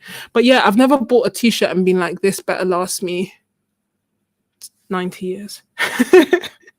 And I'm not trying to take sides. I just think it's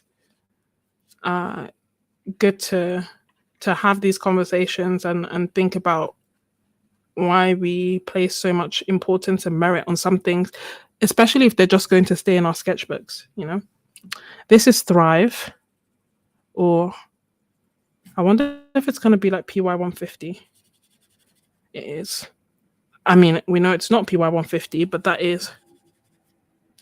It's got that.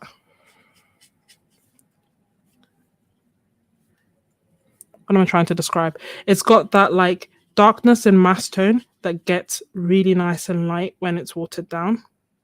So it's got range. That's what I'm trying to say. English. Is this green gold? Oh no, that's growth, no?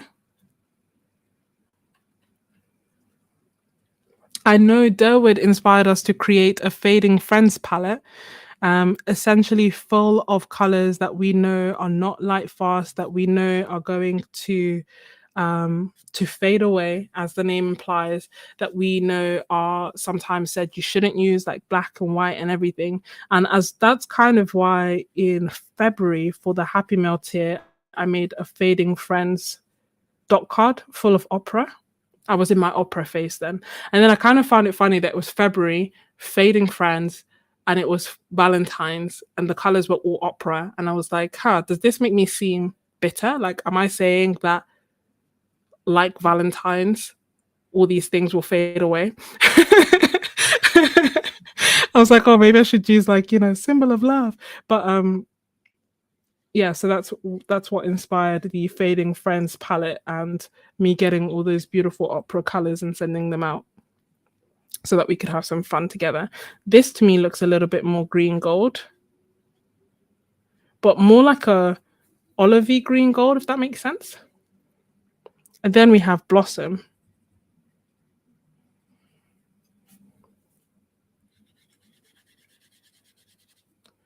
Oh, this is interesting. I didn't know how to... Is this peach? Sorry, I got some fluff on my brush. Again, another pretty color. I'm really... And so, you know what? I find it so interesting that Kristy's put together this palette and these are the colors that she has picked, because I feel like in my wildest dreams, I wouldn't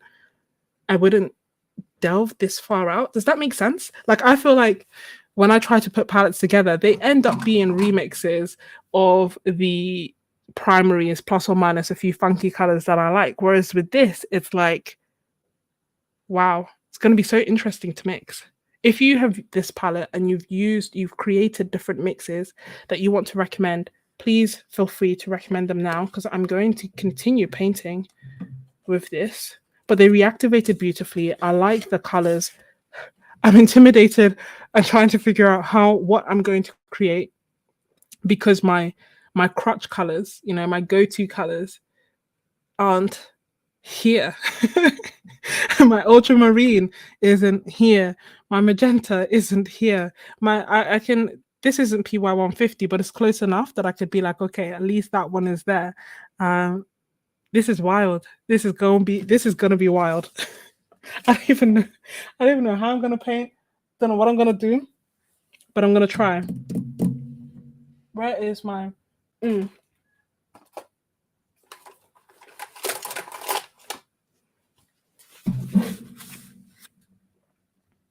paint and play?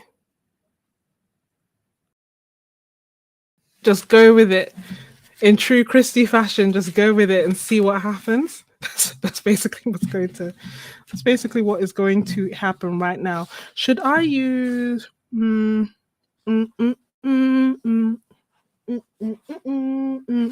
thinking, you can tell I've been watching completely pointless, life-sucking Instagrams because I keep singing the songs that are trending.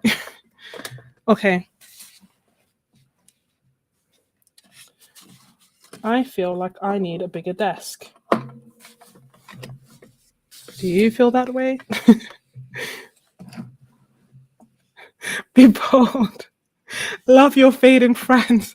Bring out the opera. Where is my opera? Feel like, well, ooh, where is it? I actually put it in one of my it's in this one. This is opera.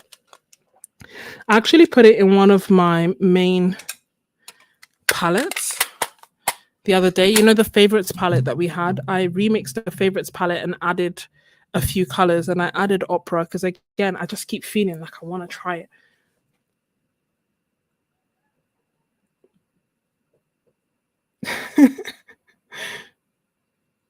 I saw who said this, Laura, every time. Imagine Paint palette, I see it. And my garden cart, every time you extend your desk, you feel like you need a bigger desk still. That's literally how I feel. Like, I feel I do think I definitely need a bigger desk, though. This is getting wild.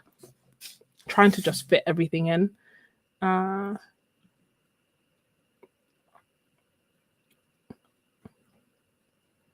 Purple, turquoise, and yellow. Peach, red, opera rose. Okay. Should I? You know what? Let's YOLO it. How bad can it be, right? How? And I want to try.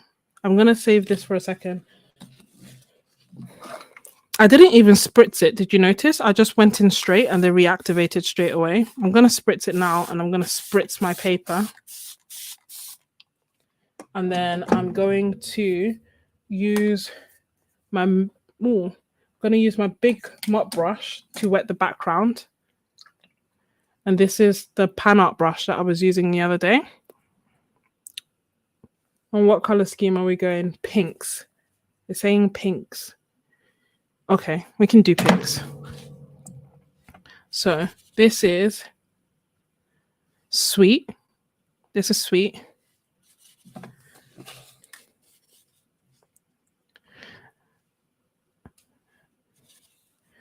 And this is Passion.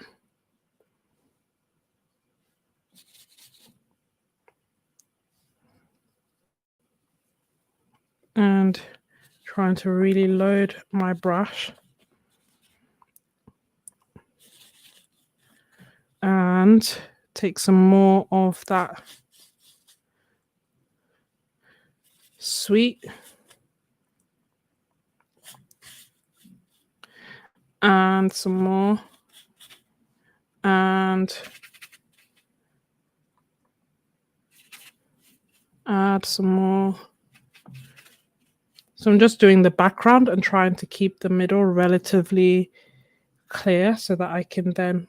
Did I pick up? Yeah, I accidentally picked up some red. I guess that's what happens when you use a gigantic brush in a small space. And then I want... What color do I want? I want Blossom and... I want Blossom.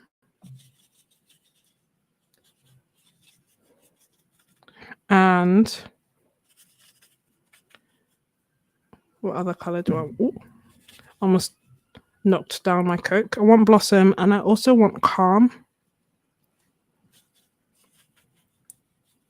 And then we're going to go wild and add... add some Fearless. That was very, very bright. And going to lighten some of that. And that is our background. And then I'm going to come over, let that dry, and I'm going to come over it and we're going to do a painting. So that's just the background. Hey, a watercolorist. Nice to see you. I hope you got some rest.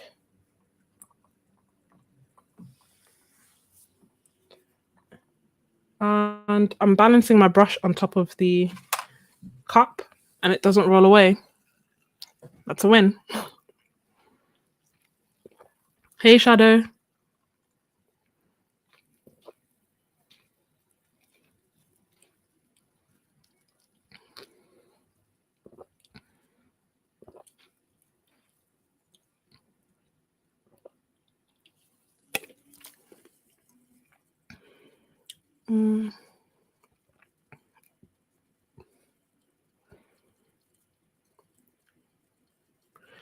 Oh, you would have... That's so good to know. Tell us, everyone, if you made your own custom palette, what colors would predominate? I think for me, blues would predominate. Like every time I try to put a palette together, I have like 6 blues inside there because they're all so different and they all have so much character. So I feel like it would be very blue, turquoise heavy leaning. Turquoise heavy, yeah. Pink and lime green. Is this a suggestion of the colors I should use or the colors that would be in your palette, Suzanne? Hi, Suzanne. I sent you something. I just like read and put 2 and 2 together. But I sent you something that I hope you enjoy. That's coming soon. Yeah, as a thank you, because you and Miss Ebony, and I don't know if Miss Ebony's still in the stream, but you and Miss Ebony, who were in the stream, are one of my original 8 members. Which is wild to think. So you are one of the members that's been with me, like ride or die, from the very, very, very beginning. And I know that I haven't forgot it, and I am very, very grateful for it.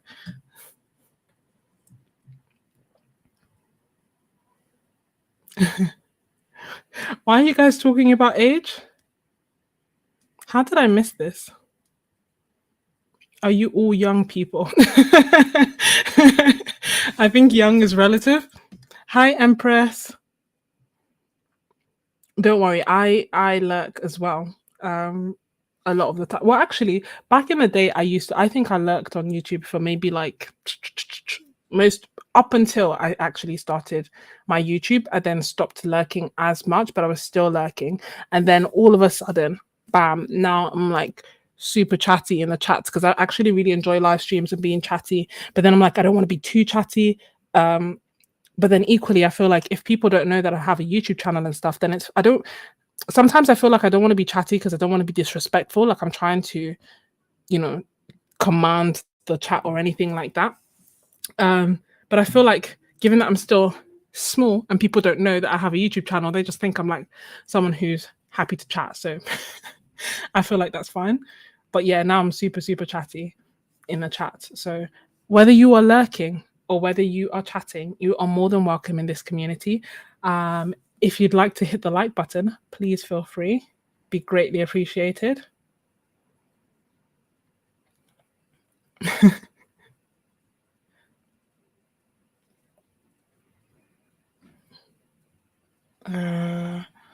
So Tory, yours would be greens, turquoises, and blues in that order. Gen X. Oh, Gen X. Oh, I thought you meant Gen Z. I am a millennial.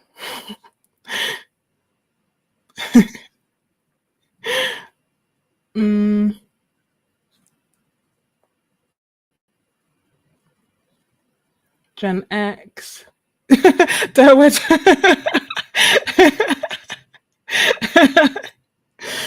Oh my goodness. And the same for anyone on the replay. If you feel like saying what gen you are, by all means feel free. I was talking to my sister the other day and I was saying that I felt like it was, I feel so unique and so, got my own mind made up and everything. And then I'll go on Instagram and I'll watch a meme that's talking about all millennials are like X, Y, and Z, and it will describe me to a T. And I'll be like, oh my gosh. Like, I didn't really think that, when we were born and what we were exposed to would have such a big difference, such a big impact. But a lot of the time, especially like when I watch the stuff that's like, sorry, I'm just looking for some tape, but actually why bother looking for tape? I'll do this side as well so that once this is dry, we can, switch back and forth basically. But yeah, so I was watching stuff, especially when it's talking about like, how millennials would be like, go and live your best life. and be insulted if they get a 5% raise and be like, oh, what is this? I was like, oh my goodness. Or like, when certain songs come on and we're like, oh my gosh, I love that song and stuff. I was like, oh, we are all really living the same life sometimes. Sorry, I'm not trying to flash. I'm just trying to move this into view.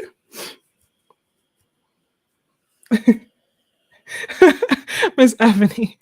Yeah, so Miss Ebony is another one of the original OG members. So again, also to you, I have sent something special. And to all the Kofi Happy Meal tier, I did this really something that like, again, when you see all these memes and they're like, absolutely nobody asked me to do this. And I took it upon myself. Oh, this is beautiful.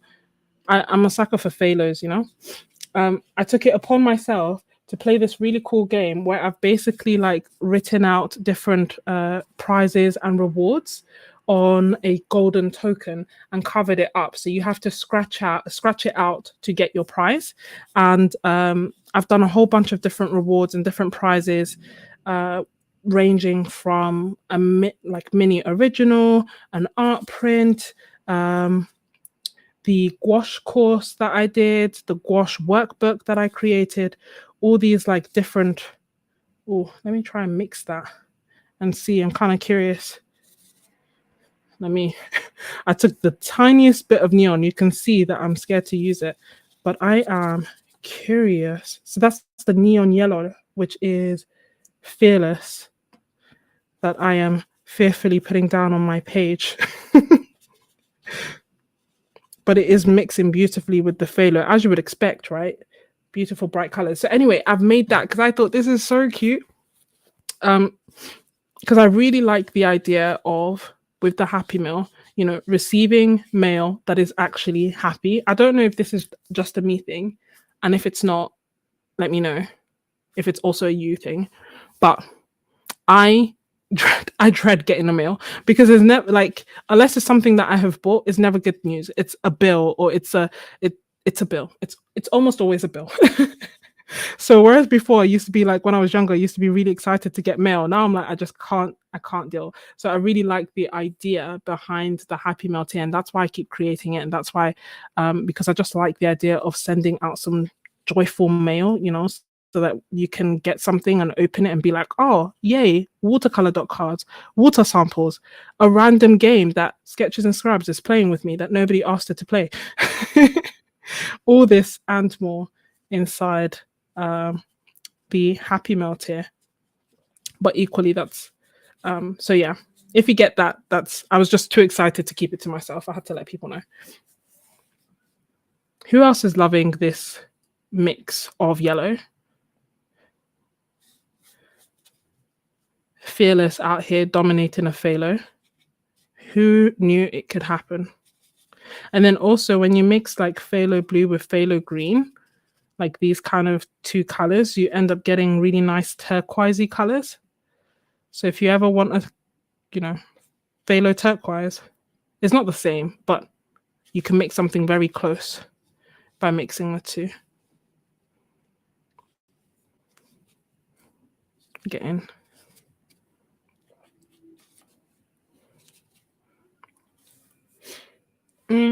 Okay, let me catch up. So I was looking this up because in terms of like when millennials turn into Gen Zs. So apparently Gen Z started in 1997. At least when my sister and I checked, that's what we found out because we were trying to figure out where she falls. And also because I feel like my siblings sometimes behave. Shall I soften it out? Is that what you're saying? My siblings behave like Gen X. Not Gen X, sorry. They behave like millennials.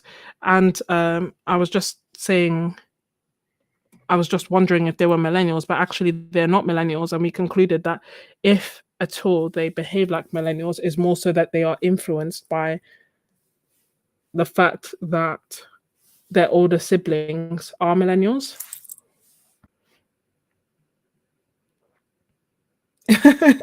Your sister just advised you that you're a millennial. So 2000 and 2003 are Gen Z. The yellow and the buff are so cool together. I will mix them when I make the florals. Yeah, 1991, in 1981 to 1996 are millennials. So I too am a millennial. I was down, but now I'm.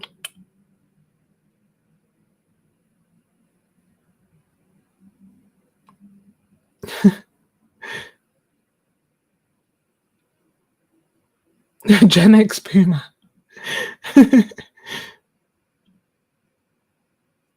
Aww.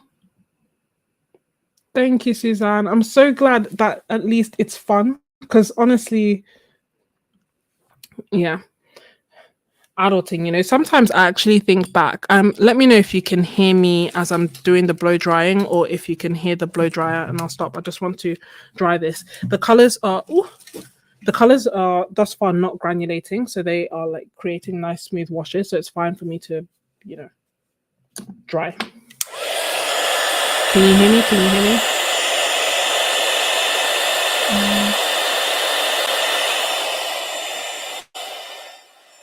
Ooh.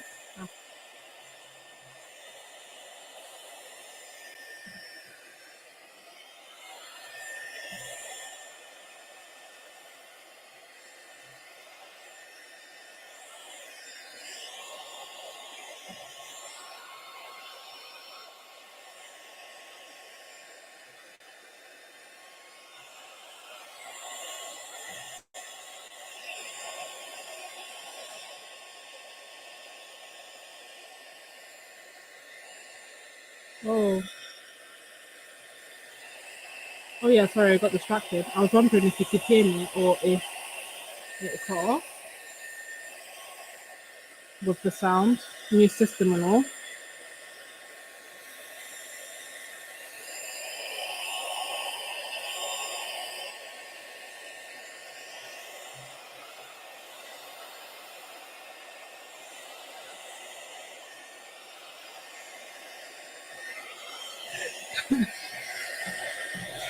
Wait, is there Gen Alpha now? Like, I thought we were on Gen Z. Have we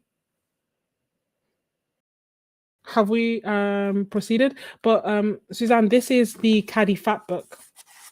So it just has 100% cotton rag paper inside it, which is, it's fun. It's become my my low pressure, high reward, keep playing around, have a good time sketchbook. But what was I saying about Happy Mail? Yeah, I just feel like, we always get, it's just nice sometimes to receive something nice. And ooh, that's a nice unexpected purple that I mixed. It's just nice to receive something happy and joyful when in a world where you're either getting junk mail that you never asked for or bills that again you never asked for. I just think back to when I was a child eager to grow up, and I'm like, if I could do it all again, I'd actually fully live my best life. And I would also just enjoy summer holidays. I can't believe I used to get bored in summer holidays. Like, what? 6 weeks of just unlimited time off? No responsibilities. Kids have their best lives. Oh, team, we have a celebrity in our midst. Oh, hi, Kristy. We have been painting and looking at your wonderful art supplies and talking about all the wonderful deals that you're doing on Amazon and your generosity for sending me these art supplies. But yeah, hi. And I feel like it goes without saying, I feel like everyone knows Kristy Rice. But if you don't know Kristy Rice, amazing YouTuber, and you should definitely go and check out her channel and her art supplies that we have literally been talking about this entire stream. So I feel like it goes without saying, because I mean, if you look at her channel, you'll know why. it's like 100 times my size. But yeah. Okay, yeah, everyone knows. Everyone's like, hey, Kristy.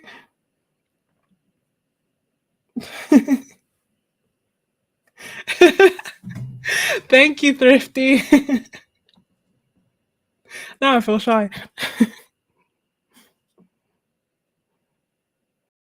Let me see. Oh, wow.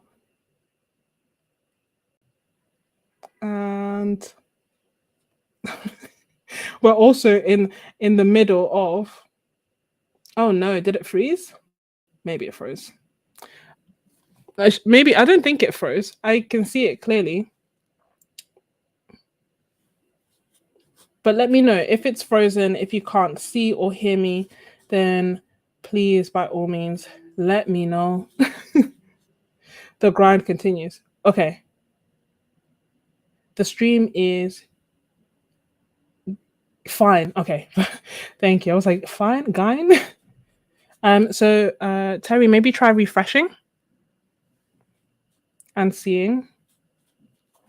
But we were in the middle of talking about what generations we're in, because I think someone was wondering if it's all young people here, and we concluded young is relative. So we are all young, young at heart. Yeah, and then also I didn't realize that there's a Gen Alpha. I thought that it stopped at Gen, like we're on Gen Z. Have we our Gen? We now have Gen Alpha, and not only that, they're old enough to talk. You're a millennial. I am also a millennial. Which Shamil was like, oh yeah, it's all, it's all the same and it's all fine and it doesn't make a difference. And then now every time I see all these Instagram reels and they're describing what I think, what I do, I'm like, oh my gosh, I am a millennial.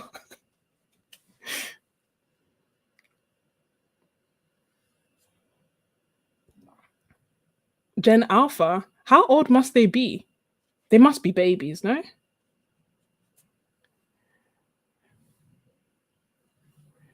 And why are they on TikTok? They are among us. Surely, how old are they? Has it got to that point in my age and in my life where I'm like in my day and how?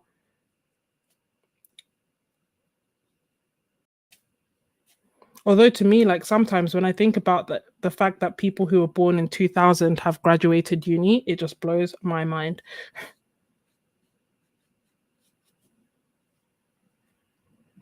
2013 to 2024. Wow.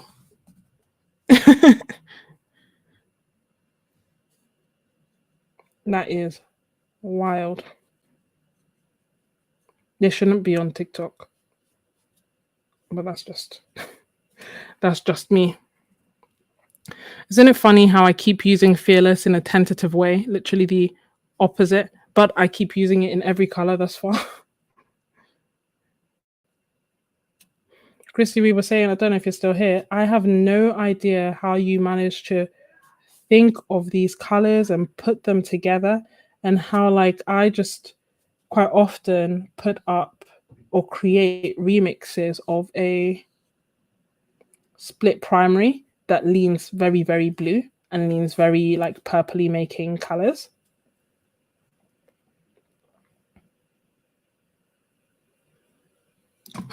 Gen Alpha.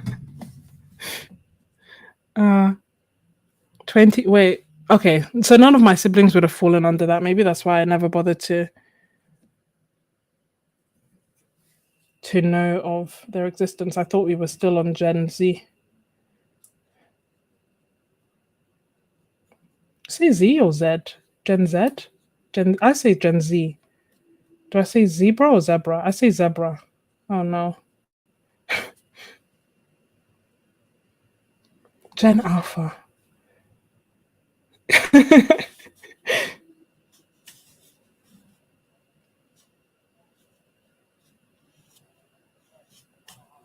The latchkey kids.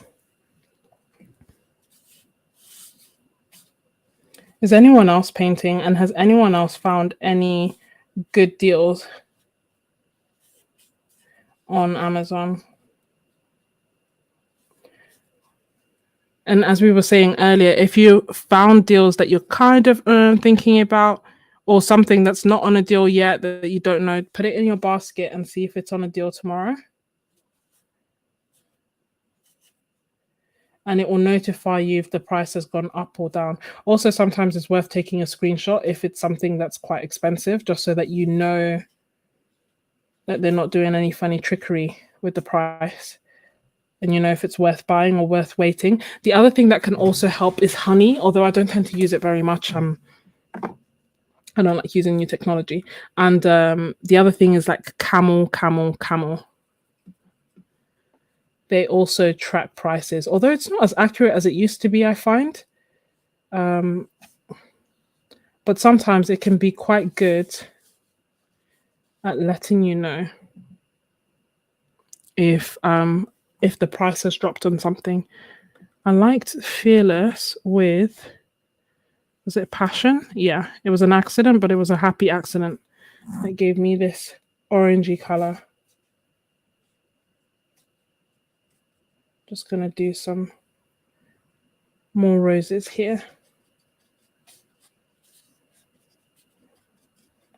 It's funny because Fearless, the one color that was like, I don't know how to use it, is the color that has been in every mix and is what's unifying this painting, because it's in every color.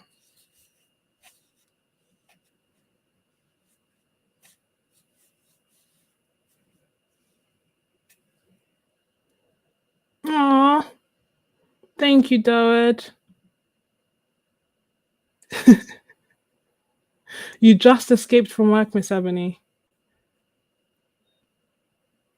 I know, it keeps going out of stock, the Caddy Fat book.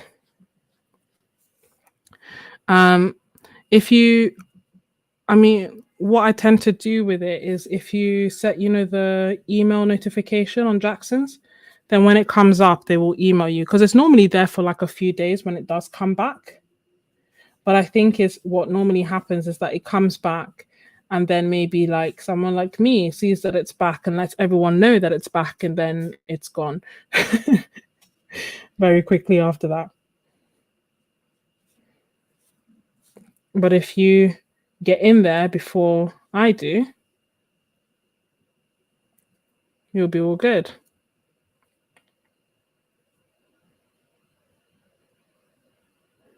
Aw, that's so cute.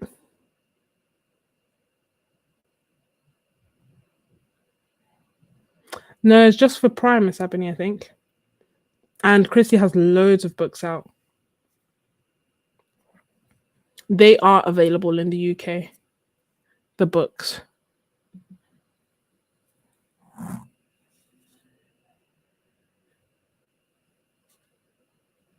Definitely worth checking out, especially if you enjoy using watercolor as your relaxation. You enjoy the ethos of just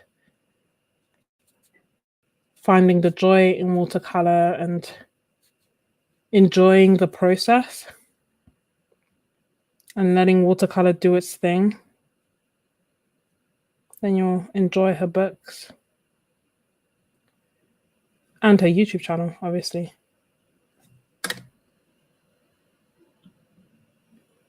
Oh, thrifty.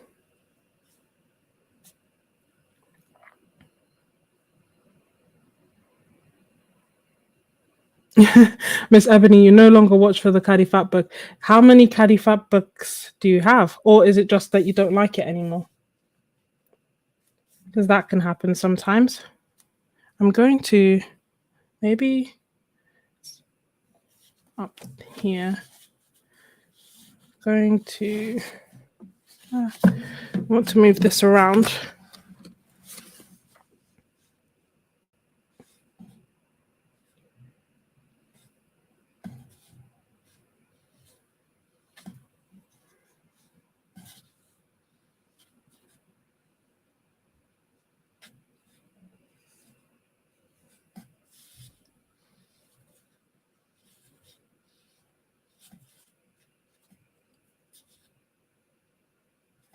I'm using a palette that I don't normally use in terms of the colors.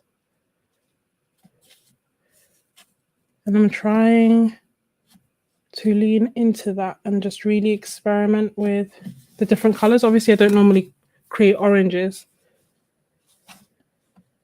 but the happy accident that I made, I actually quite like in terms of the orange color. And whoopsie. Every so often I like looking up so that I can see the bird's eye view. Ooh. You have 4 now. 12 pages to go. That is impressive. I have finished one, and this is my second one. And I feel like I'm making good headway, I'm not gonna lie. Perhaps not as quick as before, but I am using more sketchbooks. But still,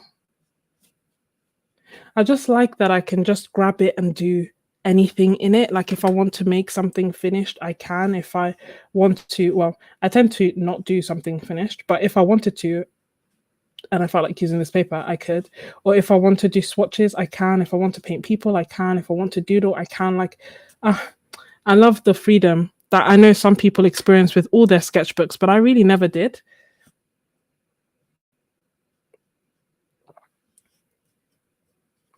And then I feel like it's painting in here that then gets me in the mood to want to use, nicer paper and to continue painting and to, oh, is that still wet?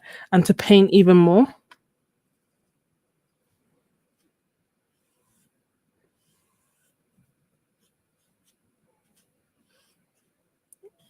Taking Fearless and double dipping. And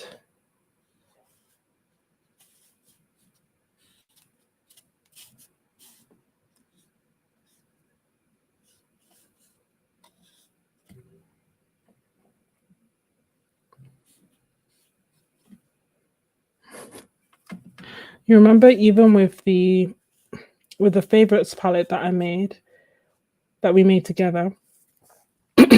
Sorry, one of the things that I pointed out is that using the colors that you guys love, as opposed to the colors that I tend to, started changing obviously changed the mixes that I was making, started changing the things that I was doing, started making me experiment a bit more. And it was actually a lot of fun. And this is what I'm feeling with this as well. And with palettes in general, like sometimes if you buy, like a specialist palette that has an artist's favorite colors, it's nice to know why do they love it and what kind of mixes can you make, and just discover new favorites. And I think there was a time that we were asking that as a question, like if you get a palette that's an artist curated palette, do you keep it intact with a view of like trying to, I guess, learn the colors that they use and the way that they paint, or do you just take the colors that you want and the colors that you use often and get rid of the rest? Not get rid, but put the rest aside to not use them. Thank you, watercolorist.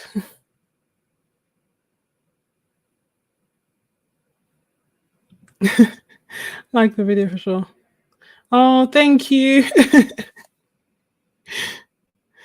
And thank you, Kristy, as well. I'm trying to get better about asking, but I keep forgetting.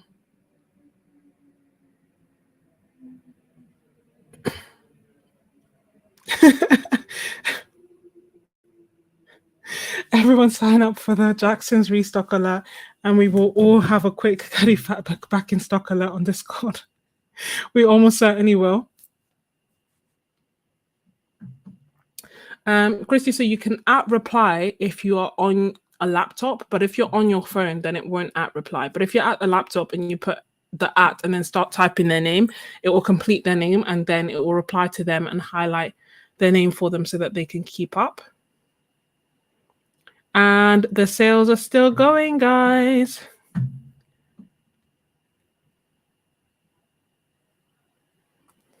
Oh, Barbara.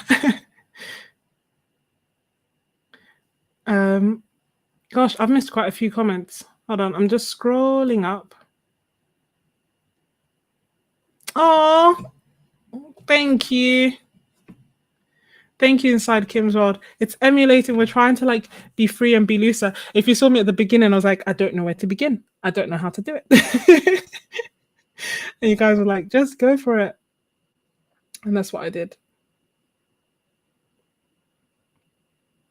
I think it depends. Like, Miss Ebony, I guess that brings us to a good point. If there's a sketchbook that you do, which was again another one of my community polls, if there's a sketchbook that you're not enjoying, what do you do with it? Do you keep going through it? Do you try and go through it as quickly as possible? Do you change it? Do you use different supplies on it? Do you abandon it? Like, what do you do? Everyone does different things. I usually, if I truly cannot stand it, I will. There's one sketchbook that I just abandon.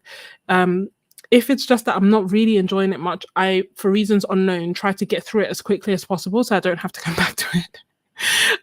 But I do think that, it's important to use the supplies that we enjoy first and foremost, and then maybe you can put the ones that you don't enjoy as much to the back of the list, so you'll get to them, but perhaps not straight away. And I know that I do the opposite, but the opposite of what I do is what makes sense to me anyway. Any advice on negative painting? I don't know if that's for me or for Kristy. I don't tend to do that much negative painting. I want to try it, but I haven't done much of it. So I don't really have many tips, but I'm happy to try it and then let you know how it goes. But I do think that Kristy has done some negative painting, and I don't know if anyone else in the chat has done it and have any tips to share.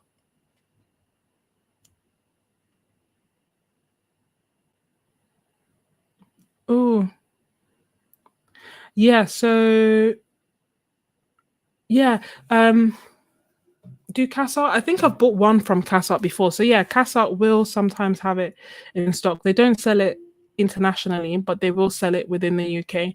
They are sometimes more expensive than Jackson's, but they will price match. They will price match Jackson's. as a heads up.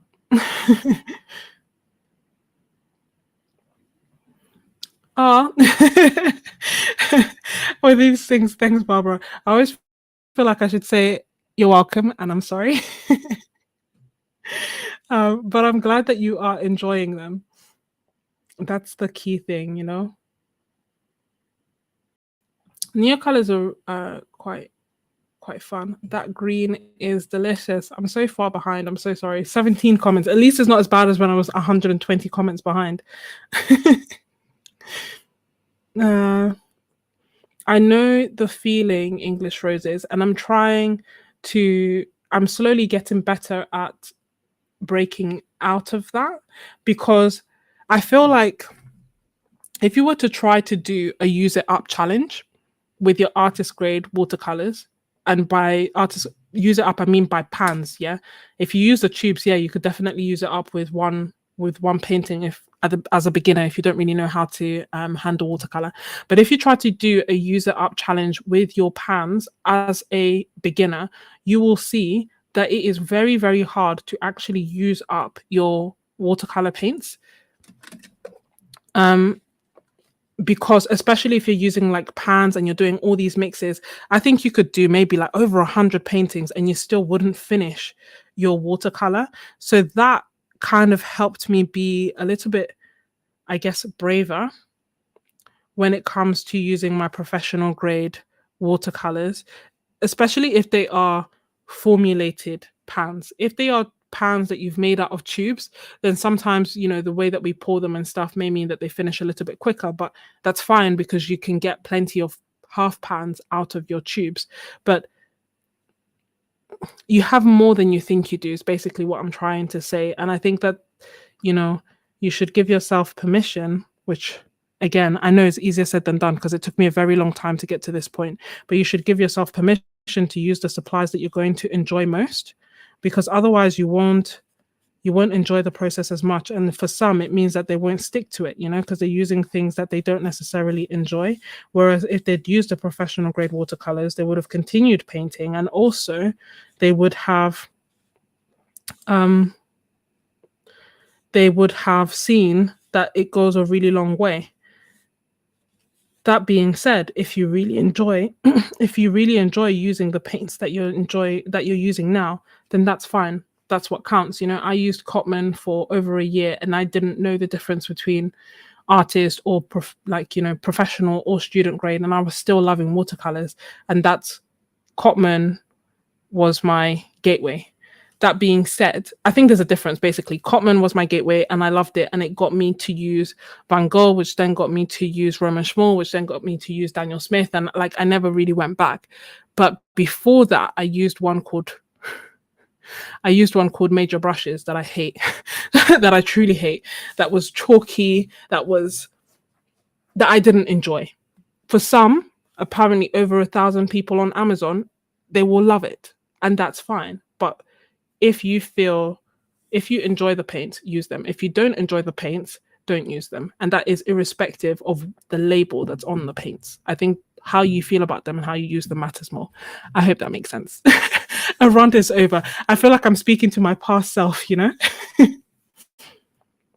And then Derwood, so you decided to keep the set. Yeah, I remember you brought it up. So you decided to keep the curated set. So this was the question that was basically saying, if you buy like an artist curated set, do you keep it intact, or do you keep it intact to kind of try and learn the way that the artist used them, or do you, I guess, break them apart and use them as the colors that you would normally go to? Does that make sense? And Derwood has decided to keep it together. You're on desktop, so it should work if you @ and then start typing their name.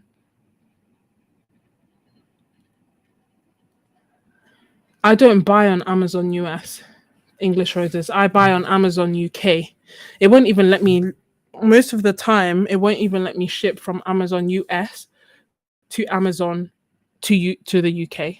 So in order to see what deals I have, because it's quite odd, but basically for the affiliate links, I can only see the deals for the affiliate links on Amazon US. and it's a one link that's meant to change so that you can use it anywhere in the world. But if I try to put a UK address there, it doesn't work anymore.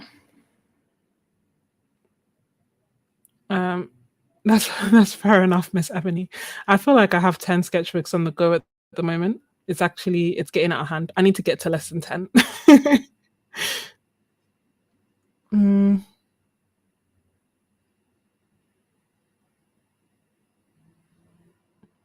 mm, thrifty. What support do you mean?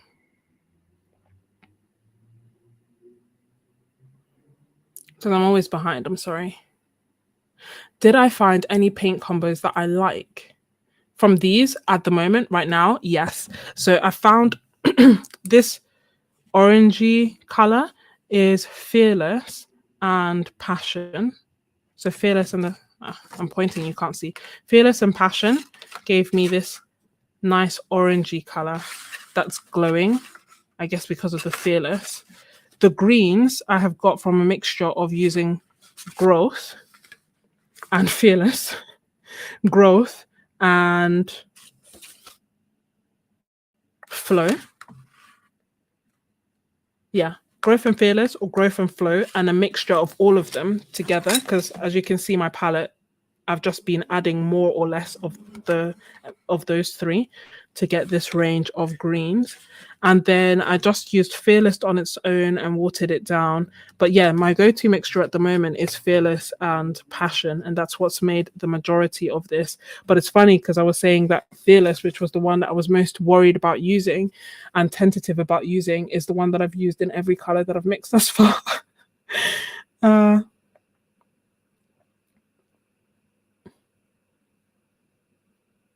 mm, in which case, English Roses, I would say to find a to get yourself a few watercolors of a higher quality that you will enjoy using so that you can enjoy the process of actually using them, because otherwise it's, I don't know, for me anyway, when I was using the major brushes, I just found them to be a deterrent. Like I wasn't, I don't know, I was still looking forward to creating art because I enjoyed creating art, but I wasn't looking forward to using the paints. So it's kind of like I was doing myself a disservice, and for what? Look at me 3 years later, however many sketchbooks and sketch pads and whatever later. um I should have just used what I wanted straight away, I think. And it doesn't have to be, costly. You can get a few colors, because you can buy them open stock, get a few colors, and get started with that, and you will see, paint as you might, that it's actually hard to finish your palette. And by the time that you would have finished your palette, or you would have finished those colors, you will have created over 100 paintings, and you feel more than qualified to use them, hopefully. Sometimes imposter syndrome just creeps in there, irrespective of how good you are or how many paintings you've done. But by an objective standard, you'll have done way more than enough painting. Hey, no name painter, welcome back. We're here again.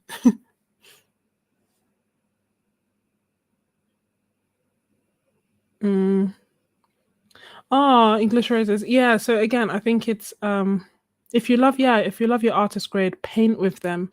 Life is too short to do anything else, honestly.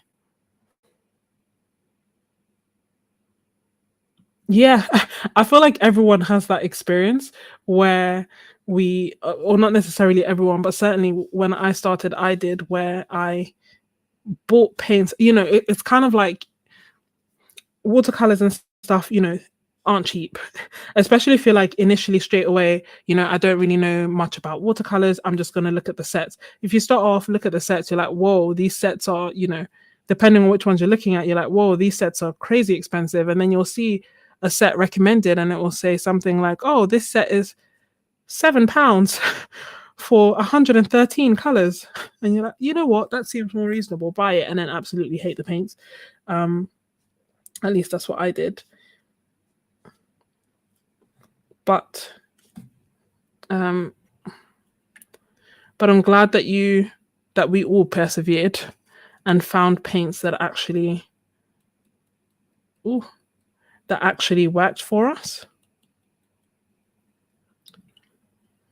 I want some of this pink. I haven't used that much pink here, apart from ooh, trying to do splatters in a controlled way. And there we go.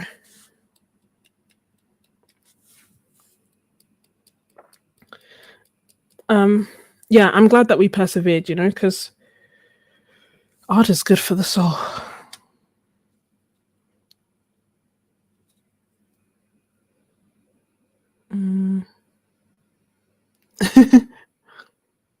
Yes, that's a very good point. Because I wanted to I'd run out of quite a few of my Roman Schmall colors, and by the time that I added it up, Durwood pointed out that actually, if I got a set, it would be cheaper for me to get a set that includes the colors that I wanted rather than getting them individually. So that's what I did. Although I've kept that set intact, at least for now. I feel like I want to keep it intact, use it as it is, see, what colors did Mona use, what kind of mixes did I get, just really like experiment and play around the same way that I'm doing with this palette. It's pushing me out of my comfort zone in a fun way. And then when the time comes, if I want to take it apart, I can.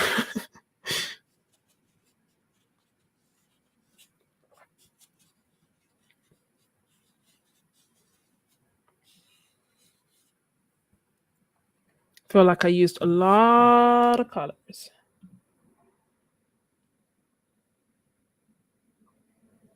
Yeah, English roses, I agree. Thank you so much. But no, I agree the price has increased. The thing is, when they started off, their prices didn't make sense. Like I always said, like, wow, these are just so cheap. And it's true, they were way too cheap for what they were selling. And now they are like, market standard. They're still good, don't get me wrong. I don't think that they are overpriced. I just remember the good old days when they were on sale for £2.50 for a full pan, and I was like, what is this brand? And then I went on and made loads of videos being like, this is way too cheap. And since then, here we are.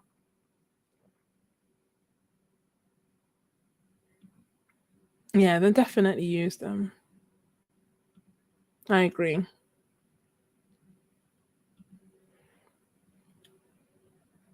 And am I doing the watercolor month prompts? I'm not. And you know what? I don't usually like prompts like that because I feel like I get I don't know, I feel like I can't really follow prompts like that. And then I watched Kristy's live stream where she was doing them and she made them all flower related. And then I was like, you know what? Maybe I could do this. And like I actually got tempted to try it. I haven't. Maybe I could. Maybe I could try it. Part of me is like, oh, I could try it in this live stream, as if we're not 2.5 hours into it. If it was the beginning, maybe.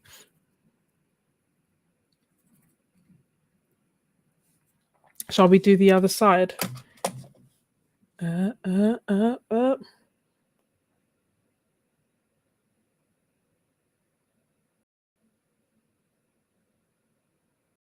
Bye, Nicole.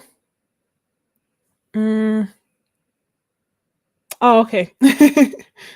I am, oh my, 57. Okay, 57 comments behind.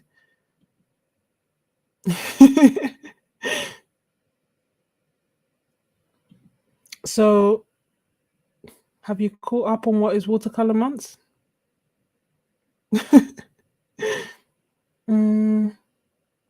Yes, Sonia.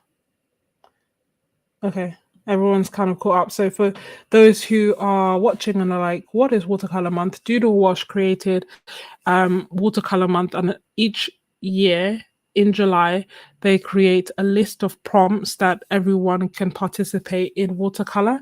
So 31 prompts for 31 days, and there's just a lovely community of artists who are all creating art at the same time based around these prompts.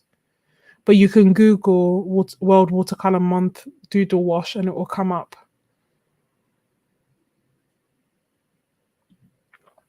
See, that's really cool, Tori. Initially, I was looking at them like, I think, one was like turn, and I was like, I'm very literal. So I was like, I don't understand what that means.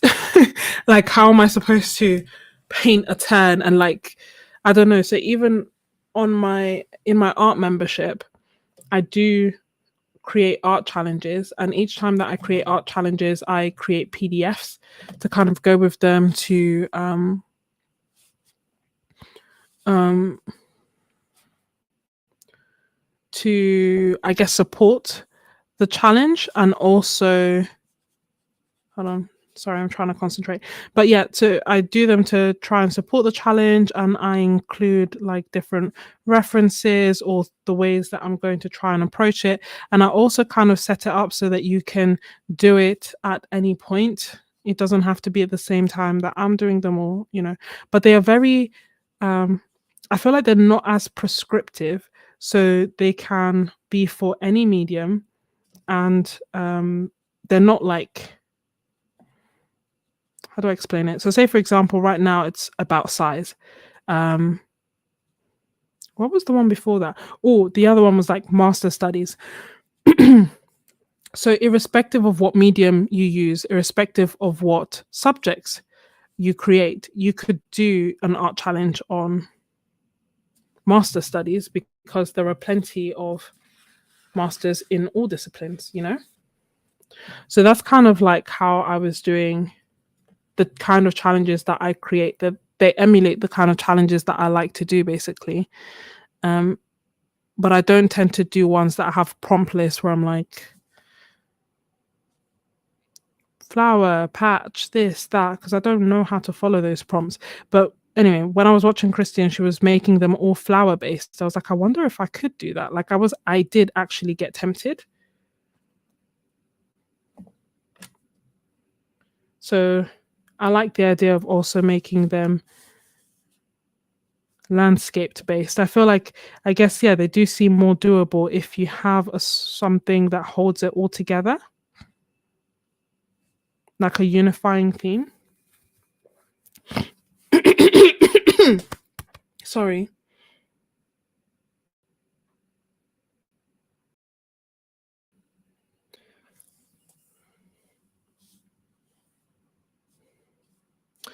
I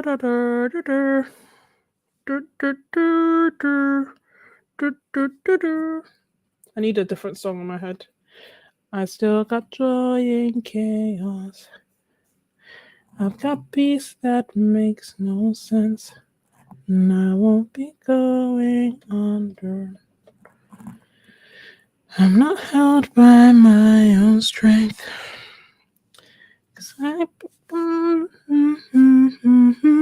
this is Fearless.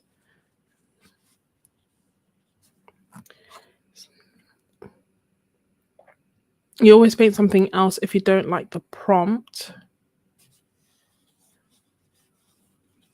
and just go with a different, and just take it as a suggestion. Yeah, I guess that makes sense. Like it's not meant to be by force. It's meant to be inspiring. So if you're inspired by something else, then go with it. And I guess that's fine. But I don't know. I still have energy, so maybe after this I'll do some of the prompts. We can do them together. And I'll try and think of them in a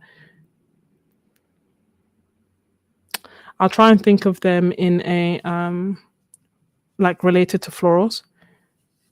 I don't know if I'll do the whole thing for the month, as in like not today. In general, I don't know if I'll stick to it for the whole month.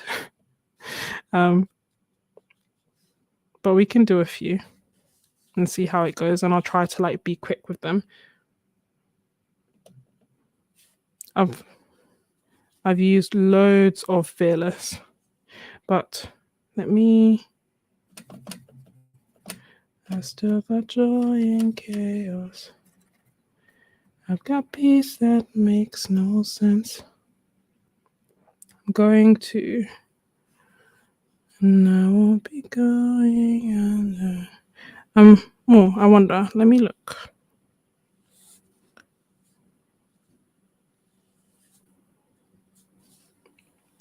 Just trying to play around with the size, because I have a comfort size, for everything. Like I have a comfort size for leaves, for flowers, for so in the spirit of stepping outside our comfort zone, and also my Kofi art challenge, let's explore the size thing a little bit more and just go bigger and go smaller than I would normally do. I'll do bigger still. So let me do big ones here. And dropping color. And taking some more colors. It's very Is it monochromatic? It's very... Is the word analogous? Do you know what I mean? It's... The colors are next to each other in the color wheel. Oh, thank you, Shelley. I'm glad that you enjoy them.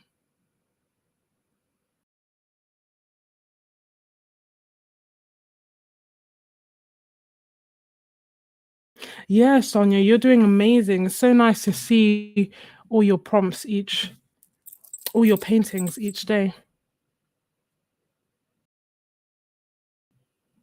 Ooh.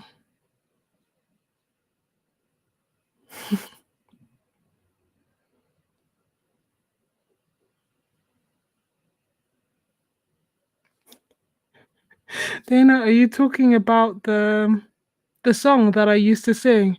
Ooh, I know you tried so hard. Ooh, da da da da da da. It's not fair. You did your part. How much longer will you suffer in this life? Don't give up. Good question, Barbara. At which point, just hold on tight. It'll be all right. I really enjoyed that song. And I would add it to almost all my YouTube videos if I could. But I was like, it sounds like the lyrics sound so depressing. And I was like, I feel like if I keep adding that to all my songs, it will sound like a cry for help. And I don't want to concern people. So I was like, oh, I must resist.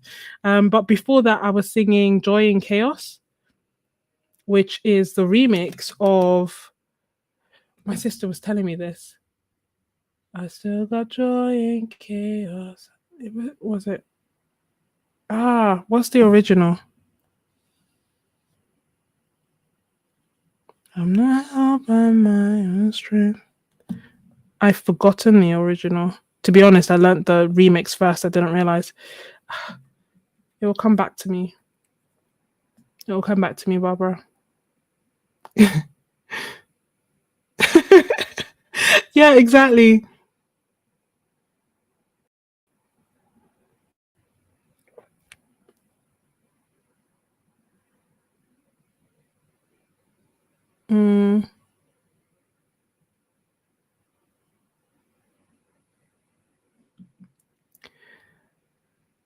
He won't fail.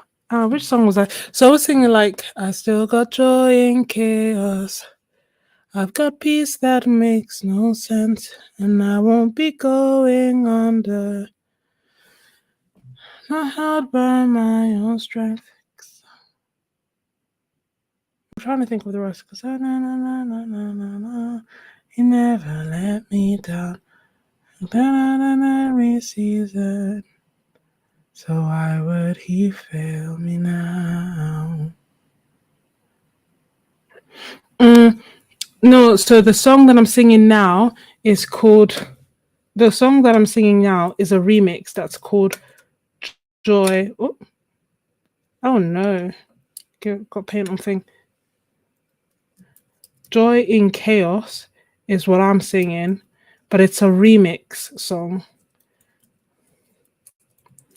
So if someone knows the original, is He Won't Fail the original looking up?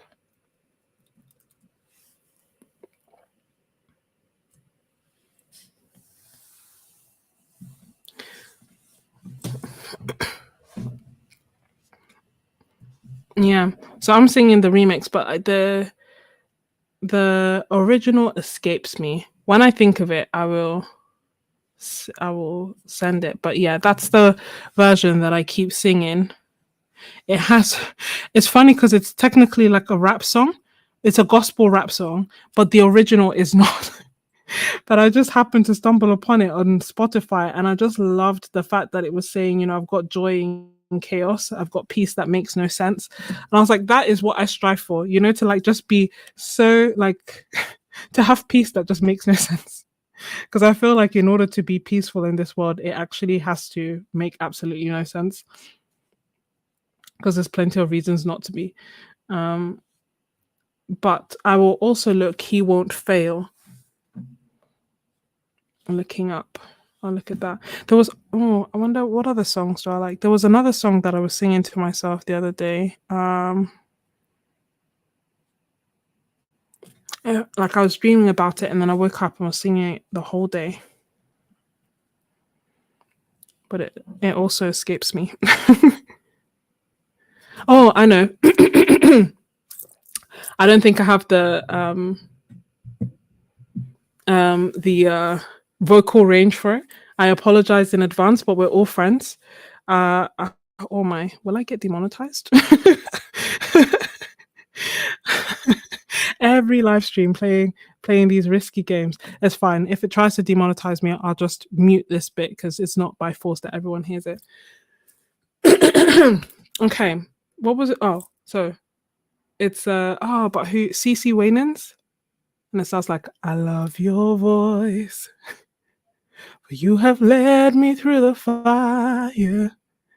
All my life I've been held in your hands.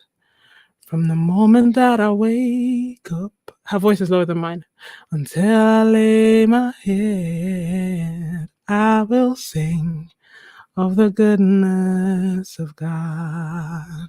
It goes like, because all my life you have been faithful.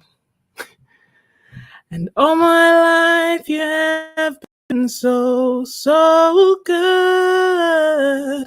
With every breath that I am able, I will sing of the goodness of God. Yeah, so I woke up with that and I was like, I was singing it all day. Yeah, CC Wainans. And you know what? Every time that I ask Alexa, she'll be like, CC Wainans, goodness of God, leave. Like she says it, she doesn't. I was like, why did they call it goodness of God, leave? And then I realized she's just saying live, very funnily. But yeah. You have led me through the fire. All my life I've been held in your hands. From the moment that I wake up until I lay my head, I will sing of the goodness of God. All my life you have been faithful. And all my life you have been so, so good. With every breath that I am able, I will sing of the goodness of God. Yeah, she's obviously got a wide range.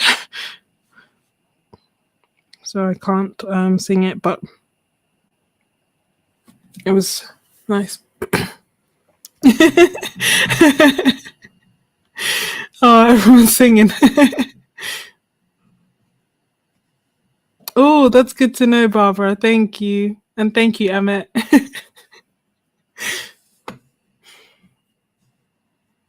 We got a painting concert. We should do that. Like, I would love to do that.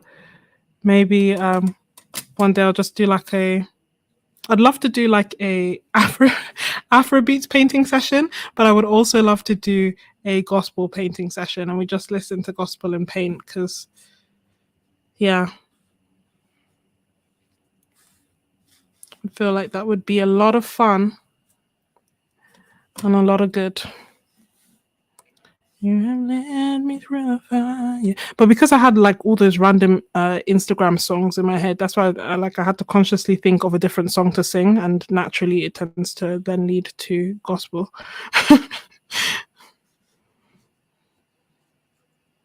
From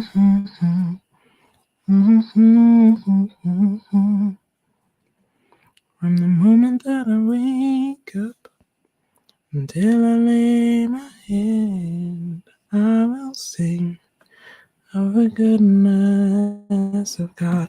What color do you think I should add? Should I leave it as an analogous palette, or your goodness is running after me, and your heart's made up, surrender. I give you everything. My girl's running after. It's running after me. Paintoki.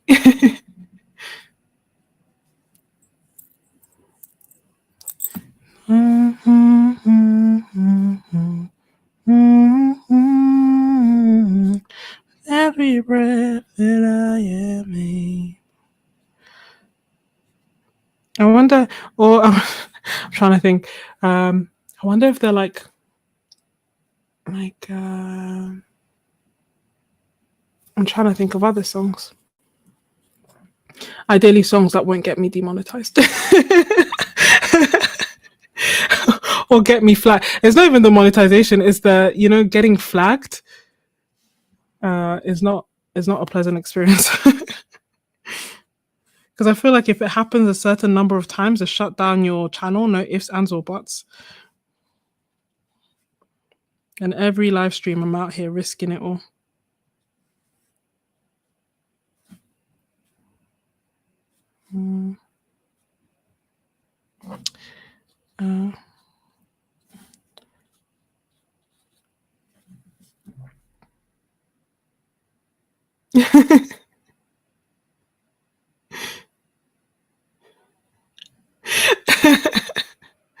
I know. I keep putting that song like, is somebody gonna match my freak? But in my head, I didn't realize I mean it as like, we love watercolors in a way that perhaps other people don't fully understand. not not in any type of bad way. So I literally put it up as like, look, if you love watercolors and you love art supplies like we do, then you should probably know that we exist up in here and that we are lovely people who will encourage and uplift each other and paint. I've added a bit of purple. I'm just adding it here, there, and everywhere, sprinkling it so that it's everywhere and it makes sense.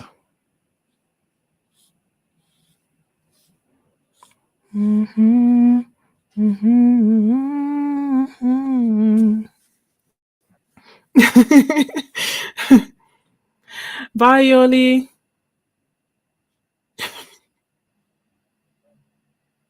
Is anyone gonna mash out Asher? Literally that. Me and you both.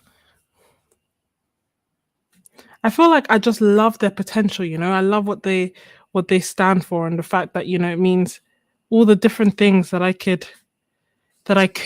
will create.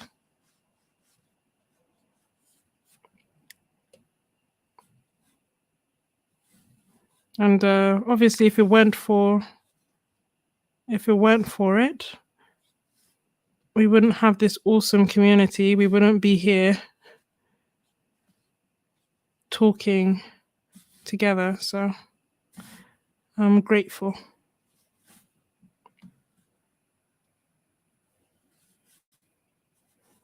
I know I was thinking about doing the challenge, but I'm also mindful of the fact that I have work in the morning. Not even just work, it's an early start because I'm on call. Which I realized, when I talk to my dad, he thinks that he thought that, when I say I'm on call, I mean that I'm at home, and if there's an emergency, I get called in. Whereas actually, being on call means I'm emergency cover, so I'm just on, busy all day. Someone was like, "Oh, can I call you during your lunch break?" I was like, "I don't have lunch breaks. I don't even carry lunch to work." I feel like people, even my family, understand what I mean when I say that I am on call. I mean, there's a few shifts that, yeah. Let's just say I don't get breaks unless I'm really really tired and I put my foot down. But even then, like there was a time that I wasn't even having a break. I was talking to someone and a patient came and was like annoyed that he saw me speaking. He was like, I saw you talking on the corridor, instead of seeing my partner. I was like, this is the world that I'm now living in. So you know what I said? I told him, you're not my only patient. You're going to see me talking in the corridor a lot. You're going to see me talking to other people. You are going to see me around the hospital apart from by your side because I have other patients. Imagine, God forbid, he'd see me on a break.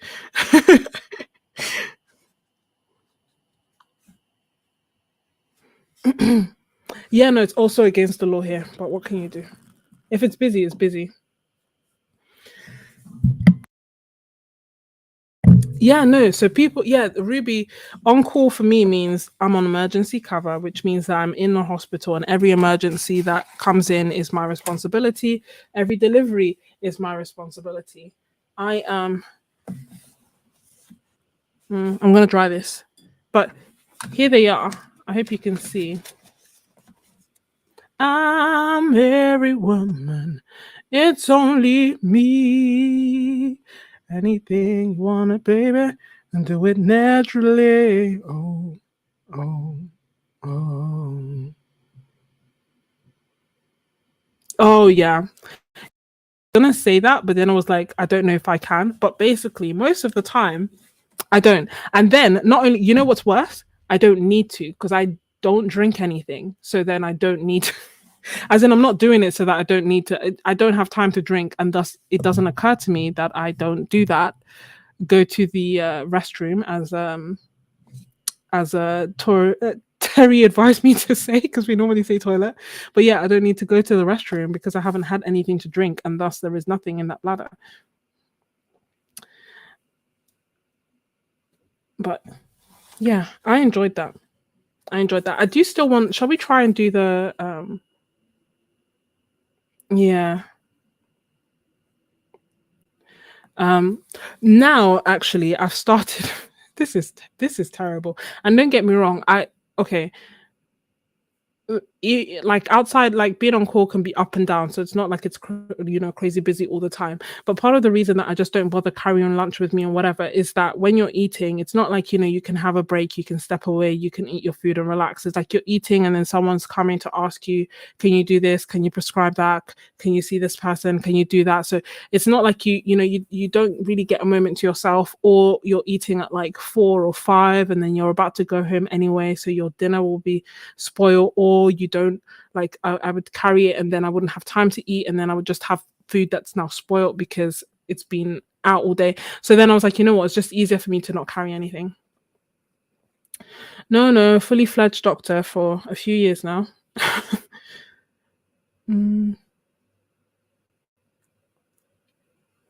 Ooh, thank you, David.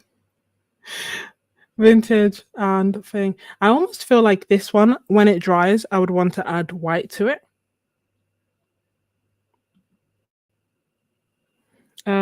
But yeah, I want to dry this so that I can turn the page and then we can do some of the prompts together and see. Should I do it in here? Oh, you know what? I'm gonna do it in a different book because it's scorching. Wish me luck. This is the Etcher. Oh, guys, the Etcher signature series cold press sketchbook is sold out. Is gone. I only saw it in Art Miranda. Now I'm like, should I have said this? But anyway, this is the hot press.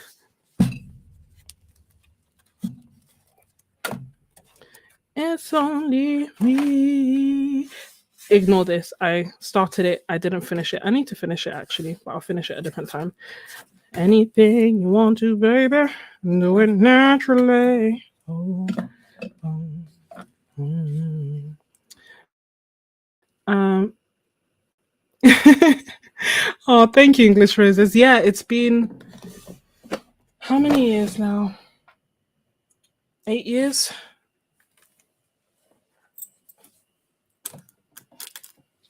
8 years qualified.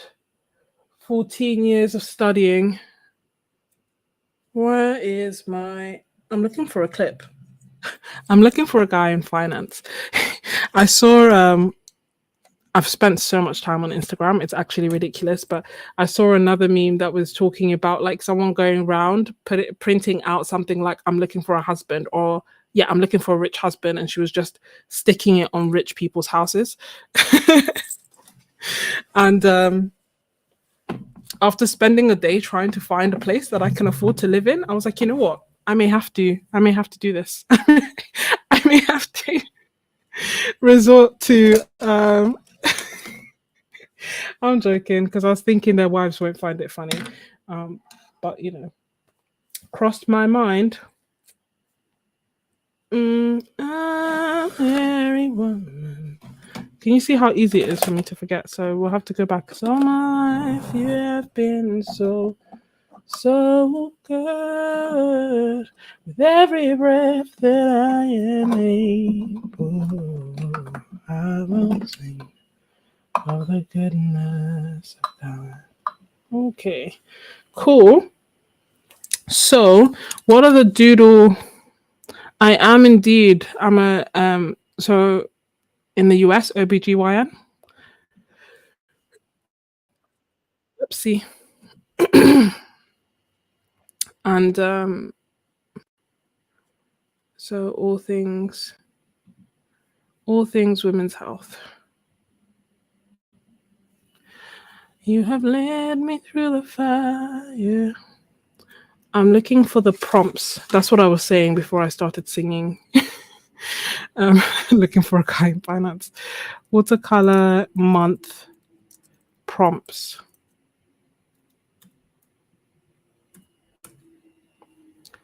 And I'll be there in your hand from the moment that I wake up until I lay my head. I will sing. Oh gosh. We start off with I don't know what made me think I could do this. Who I remember it was Kristy. I think because I was thinking of Kristy's palette.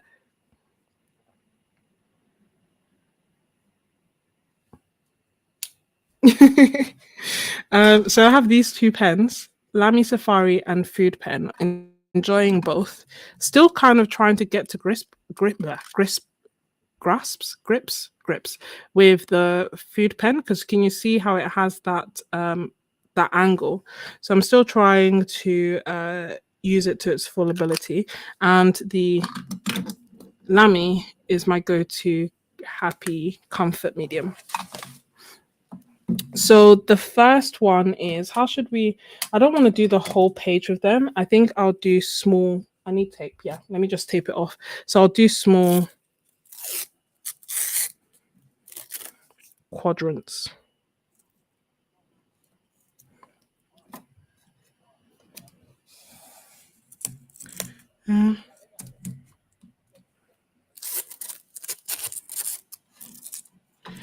You will Alpha and Omega.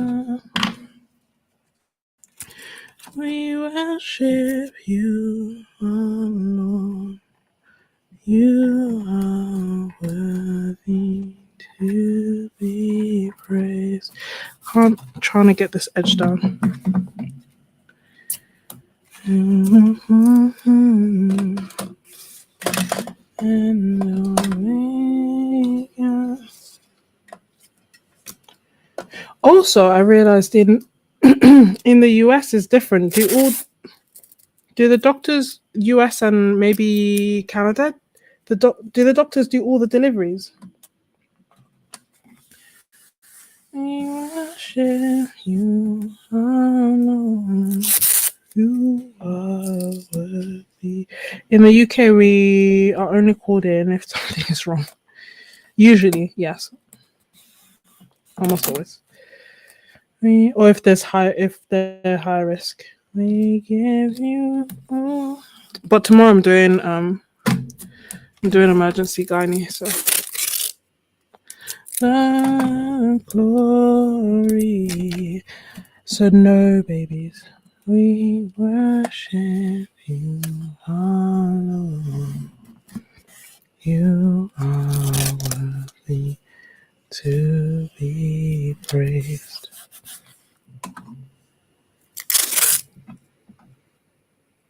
Okay.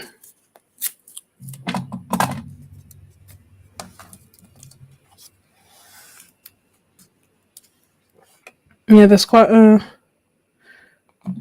few. There we go. Okay. So let's do this. First one is pattern. I already feel like skipping it. And I'm already. Yeah, we have midwives in the UK. So the midwives do the majority of the deliveries. And the doctors do the sections or instrumental deliveries.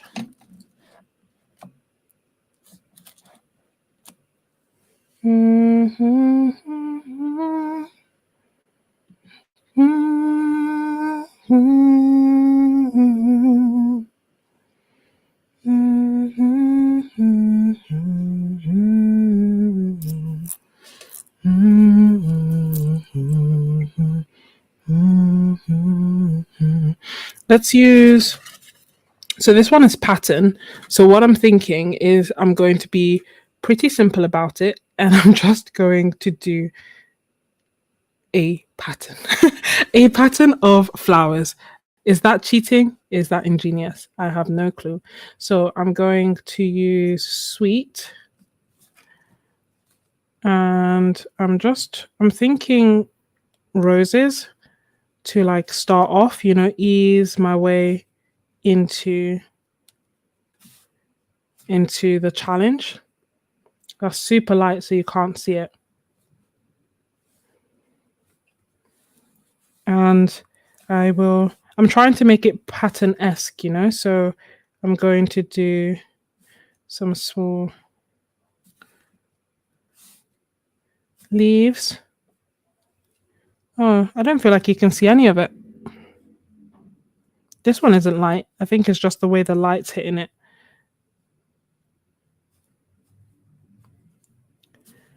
But I'm going to go back to sweet because I quite like that one. I'm just going to do some roses dotted around, and key thing is I'm trying to not spend ages on each one. I'm just going to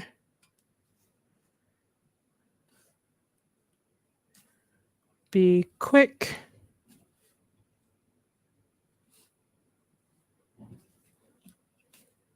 and get it done and just have a floral pattern with leaves.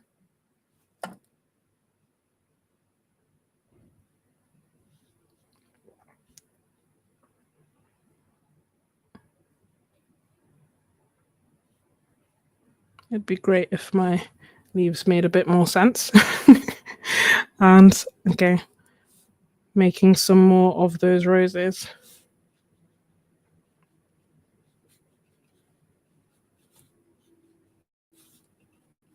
And trying to keep them a bit smaller and to not have them. I'm going to do like this one here so that it's half in the thing and half not, so that it's more like an actual pattern that we've cut up, if that makes sense.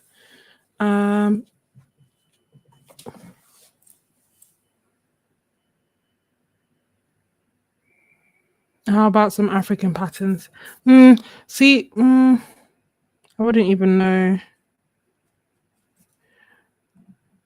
where to begin, but I want them to be uniform. I don't feel like we tend to have, maybe we do we have flowers? I'm trying to think of, I feel like it's more block colors. And even then now, don't tend to do the patterns like we used to in terms of like florals and stuff. It's more like solid colors with gems and beads.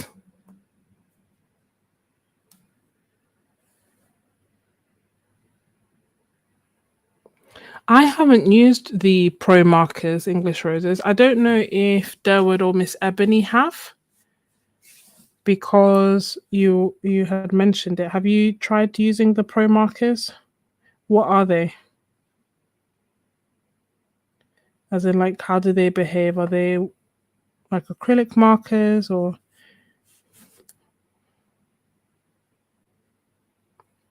But they are on sale. The Poscas are on sale. Meaden's on sale, and Kristy's art supplies are on sale. And I think apart from that, I don't know if there are any groundbreaking art supply sales that you guys have found and have managed to keep hidden from the rest of us.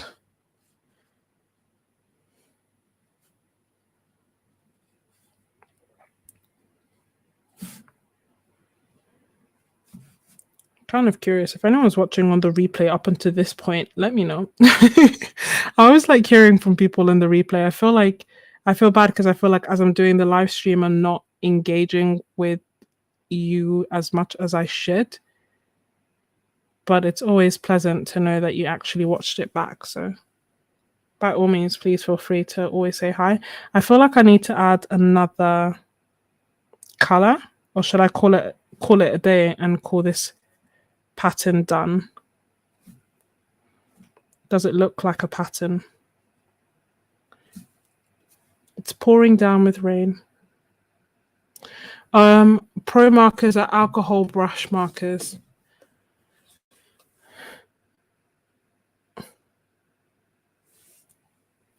Oh, so there's different types. So there's pro markers that are alcohol markers, and there's pro markers that are watercolors.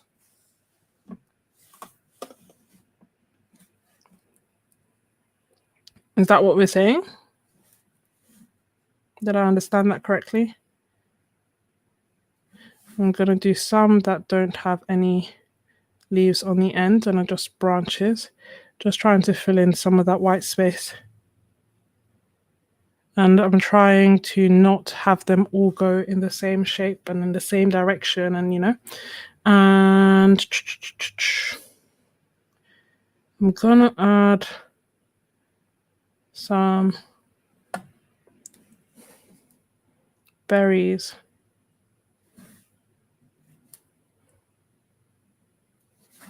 And then we'll see. Initially, I was like, oh, it'd be nice if they all had a cohesive color scheme, but now I don't think that's going to happen. But it's fine. When we look at it, we can see a pattern. I tried. Part of me wants to add green, but then I was like, oh, we had such a nice analogous color scheme going here. And if I add green, it's going to be complementary. But maybe that would make sense. Maybe that's why I feel like I need green.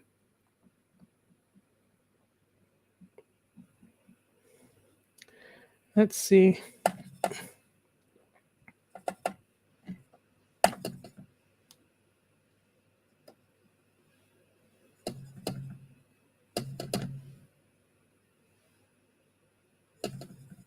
That's not the green I want. Closer to the green I want. This feels mad risky, but no risk, no reward.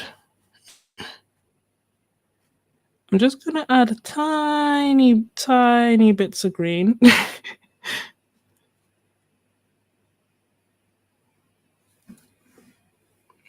Make it more pattern-esque.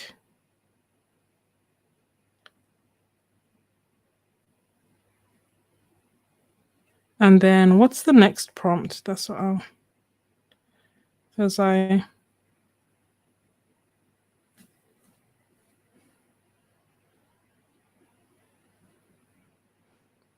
Because But you see what I mean? I'm quite literal with any and all prompts, actually.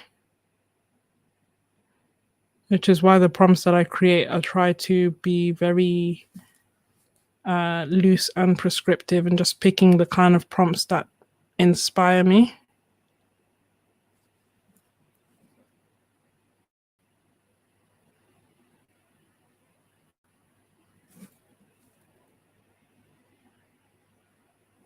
I'm gonna make this crossover.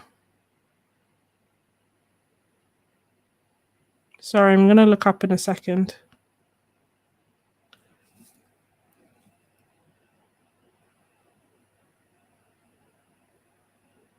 It's pouring. Just want to make sure that they're not going in the same direction and there's some variation, you know? Okay.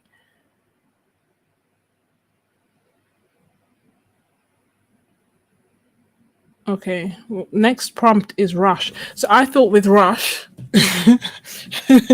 again, literal, I thought with rush, I would just do it like time it and just do it in a rush. How's that sound? To emulate the sense of being rushed, I will actually quite literally rush myself. So if someone could set I feel like 5 minutes, will 5 minutes make me feel rushed? I feel like 5 minutes is maybe even more rushed. Shall we say 3 minutes? If someone can start 3 minutes from now, I'll try and keep an eye on it and I'll start. But again, I'm just trying to do actually even more. Less. 2 minutes. Let's do 2 minutes from now. And because I feel like I can do quite a bit, and I'll just try to be as quick as I can. Still using a similar color scheme. Still just being quick, but I feel like 2 minutes might be too much. That being said, if you're my Ko-fi, you will know that I always feel like I have plenty of time, and then when I'm actually painting, it doesn't feel like enough time at all.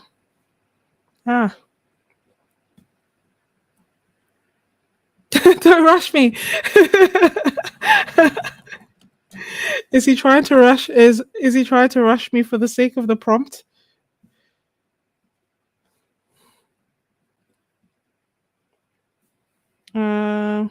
Oh, that's a bit muddier than I would want it. That's fine. I'll do on here. But I feel like faster. Oh my gosh. It's working. I'm rushing.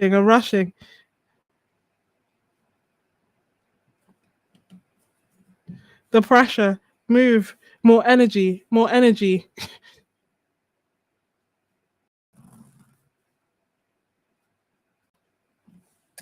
Da, da, da, da. I feel like it's time up. Time's not up yet. Oh my gosh, my colors are turning into mud.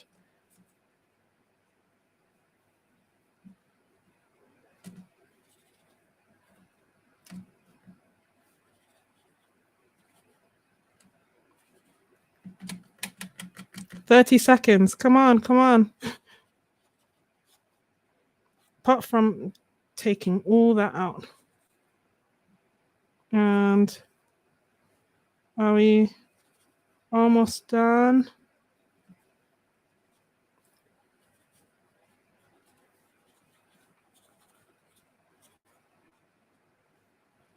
Okay, done. Cool. Rush it is. It was all going well until I started making mud. Am I cheating? Yes, I am.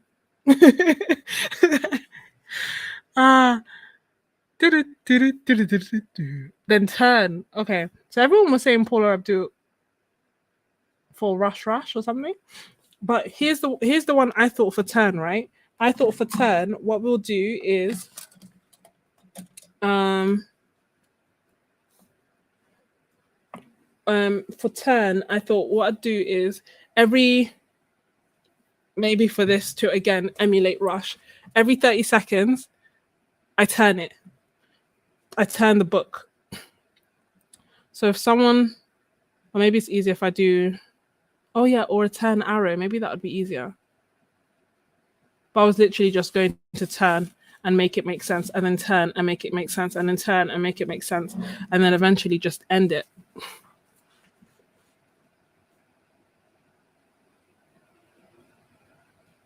How does a turn arrow work? How do I incorporate a flower into a turn arrow? Okay, I could do that. Let's see. I'm going to try and do the turn arrow thing. So, to me, the turn things are big and blue.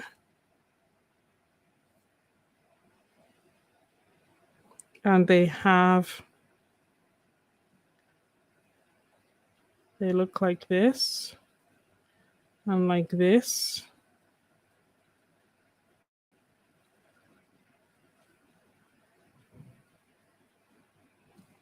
Like that. That to me is what turn looks like. And then, so I'll make this and then I'll just surround it by flowers.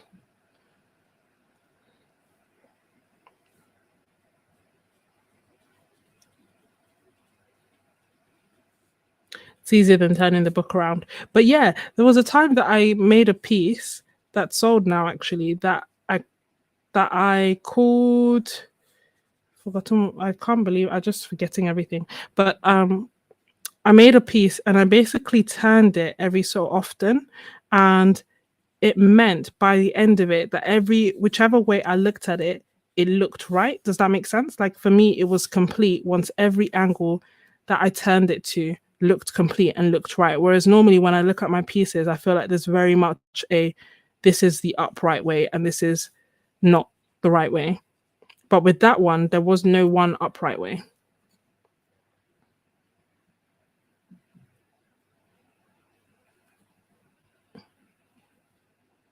And okay, still incorporating this sweet color. But I think I'm going to start needing clean water soon. So I'm just doing, yeah, there we go. I'm doing roses and a stem.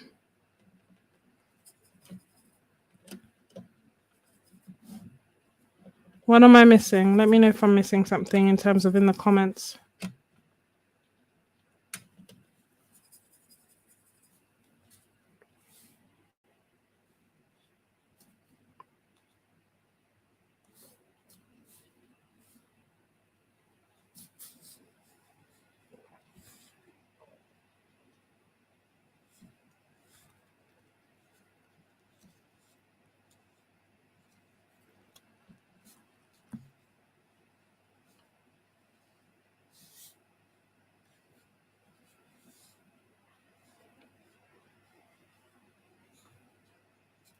So just making, I need that to be a bit darker. I'm going to add that.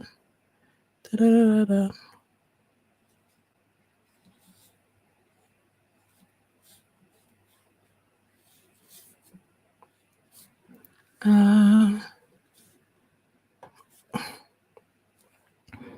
Yeah, I'll still try the idea of turning, not necessarily for this challenge, but just in general. I really liked that piece. Like I loved that it was right in all ways, and it took a lot of turning, because as in like it took a lot of work. I think I did it during a live stream as well, but it took a lot of work to get it to a point where actually it felt like every dimension, I think it's called something like dimensions or 4 dimensions, because everywhere that I looked at it, it looked right and it looked complete.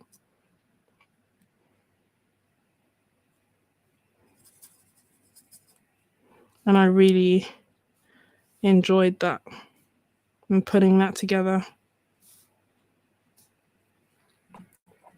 and taking some more of sweet and making another tiny flower, and then adding some detail here and some pink here as well to just tie it all together. Ooh.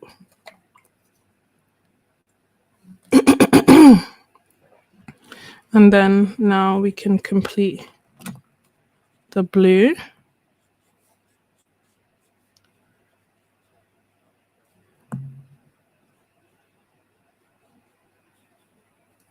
And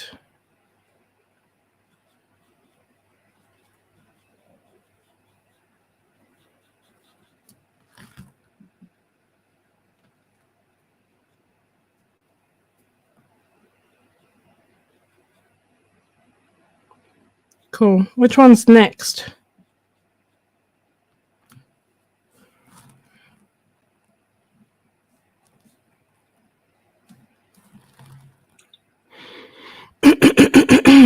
Sorry.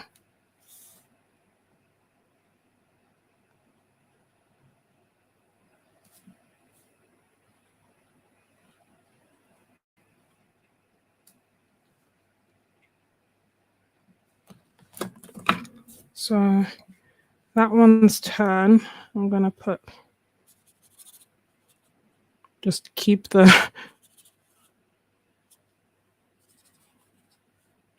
have a little bit of an edge so that when we take off the tape, you can see the border. Next is signal.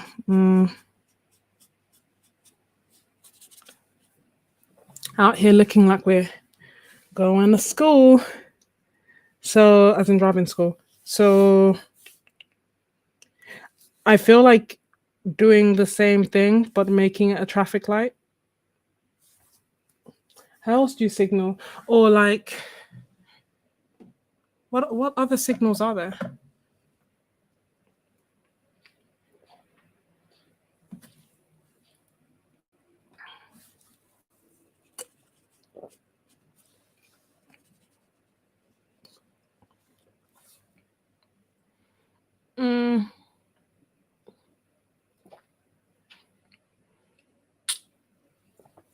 A hand?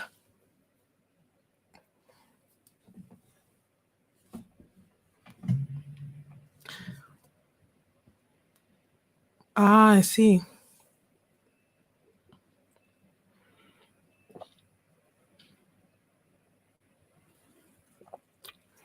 As in, like, stop. Phone signal with bars. I kind of like that.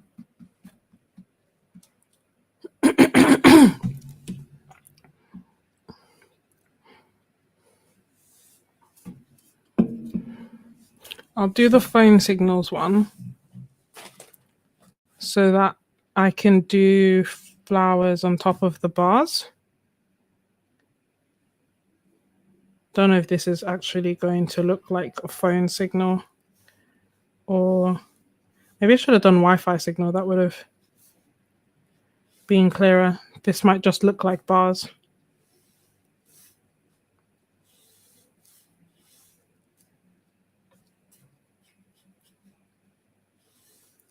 Wow. Maybe if I make this last one empty, like my Wi-Fi signal, then it will make sense. Oops.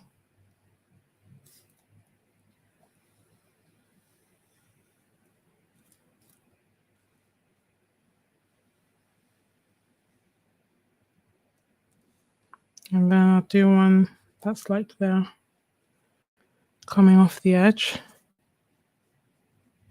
And then, where are my flowers going? Maybe my flowers can just go in this empty one. This will make sense to no one but us.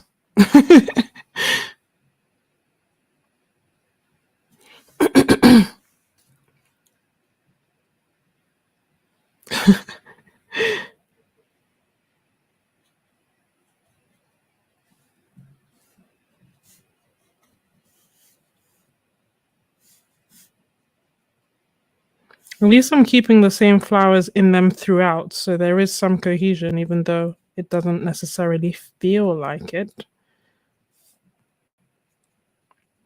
And let's get some of that green in there. I want to thank you. Da-da-da-da-da. Life, you've been so good. Every breath that I am, I will sing of the goodness. Whoopsie. Okay. You have led me through the fire. Okay.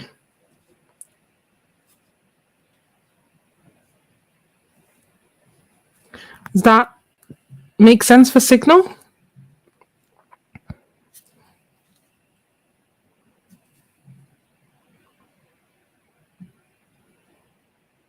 I feel like that was super quick.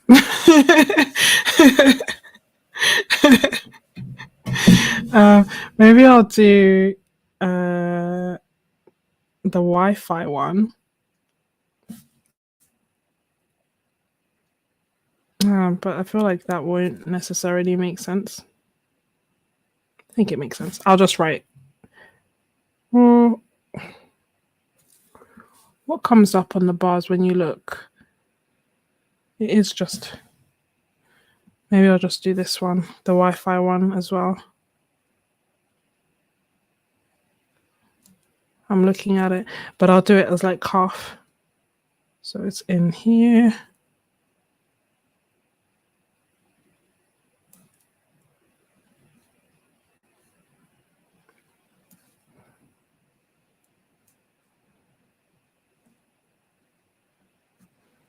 Yeah. Signal. That's all I got.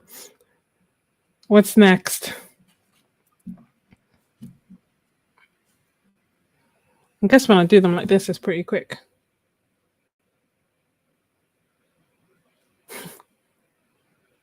It's like the shout exclamation point.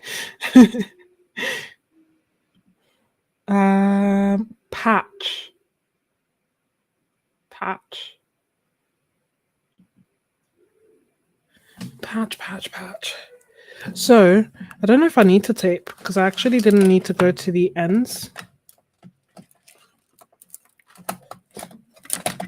So for me, when I think of patch, I think of like, you know, when you have the quilts and they are, I'll show you. It'll make sense, I hope. But you know, like quilts are like this. And patch, patch, patch, patch. And then like this.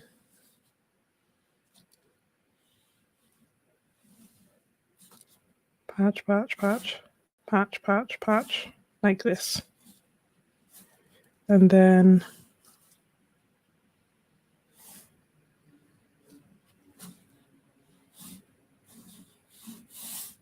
I'm going too far, but you know, like that, like that, like that. Patchwork, yes. Thank you. That's what I was thinking. So I will do this one will have a flower, this one will have a flower, so this one flower, flower. So maybe I'll do some like this one, for example, and I'll just do a pattern, and then the others I'll do a flower on it. Patch, patch. So like this.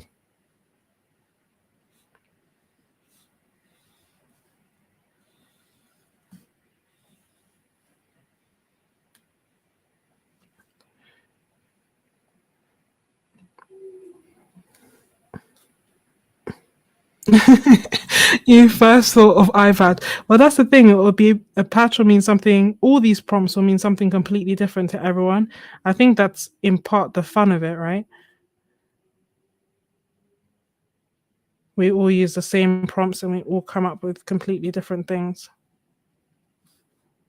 But yeah, I don't know. This is the first one. Like, I've never done Inktober or anything like that. I've just always found them like, yeah, meh. But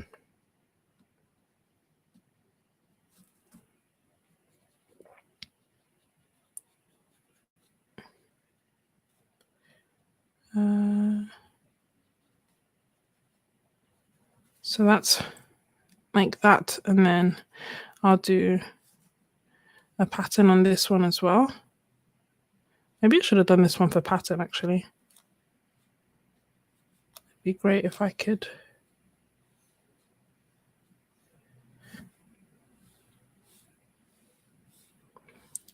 Is anyone else apart from Sonia doing World Watercolor Month?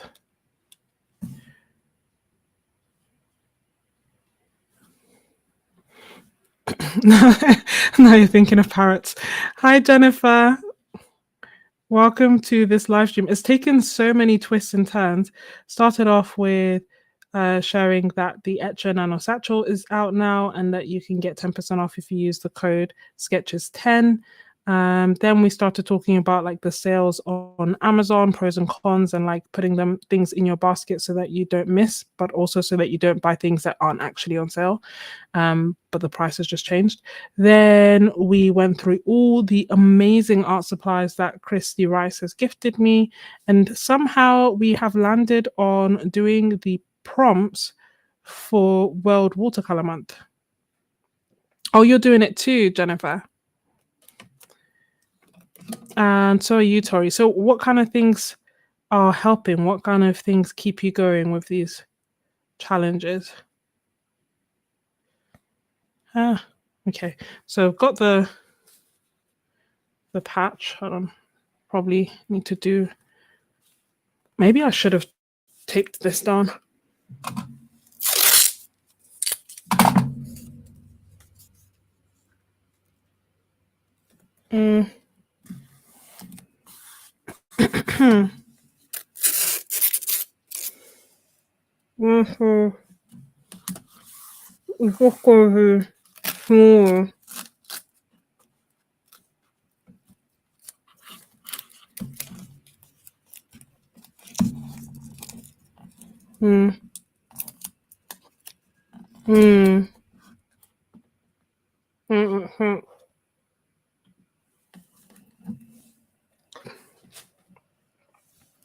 So rather than doing it one every day, doing it when you have time.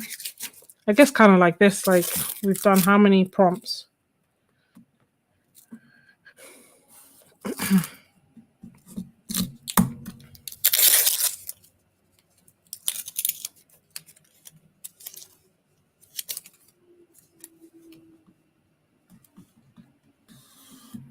In one go. Yeah, I changed my mind about the taping because I want to go right to the edge with the patch, but we'll see. I'll take that one off. We'll see what happens. It's looking very wonky. And I think I need to introduce some blue somewhere. Otherwise, this one over here is just looking all sad and isolated.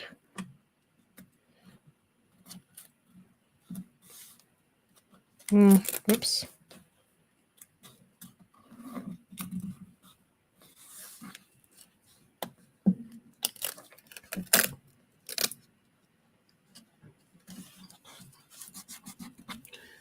The ones you prefer to do are more... Oh, so you like doing like a complete picture as opposed to sketches. That makes sense.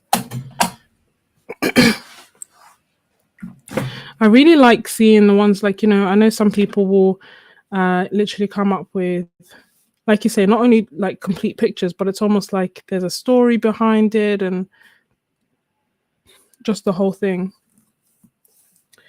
I'm, as you can tell, very much the opposite. I'm just trying to...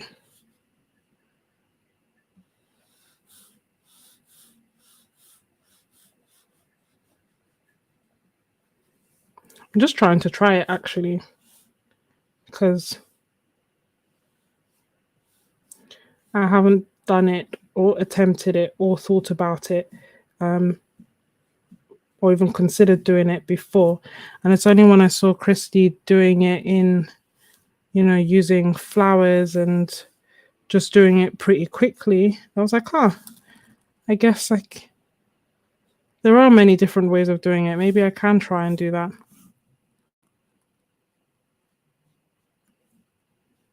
Do that solid so that we can see it's an edge. And then here is fine. Do that solid. And then I think the rest, we can bring in our trusty sweet again to make our roses. If I can actually clean my brush properly. There we go.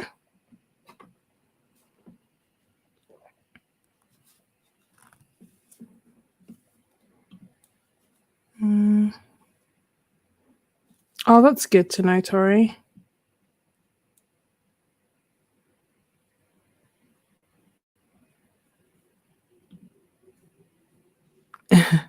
Oh, you reminded me of that and I completely forgot. I need to check. Thank you, Miss Ebony. I need to check for my tape.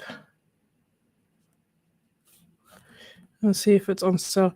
Literally all the things I'd put in, like the hard drive and blah, blah, blah, nothing is on sale. It's like, what is this?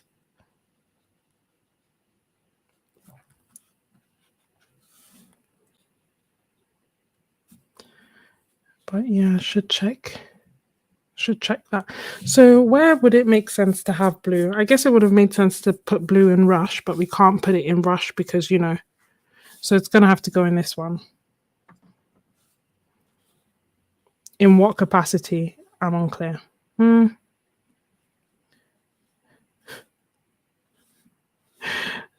This is wild.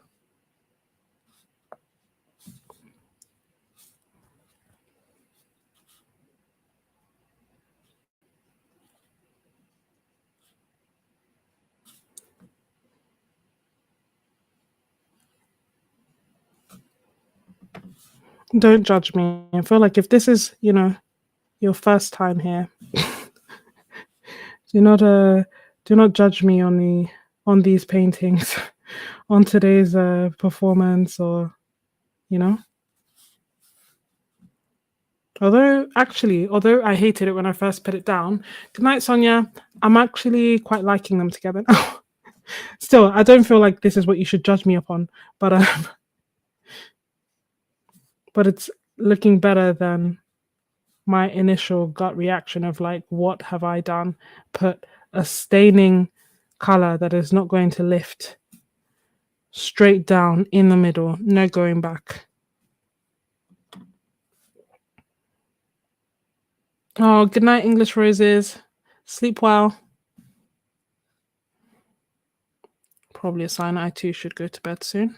But I'll finish these and then, I'll finish this page and then I'll go. Which one's next? I feel like I've added enough detail. I was down, but now I'm up.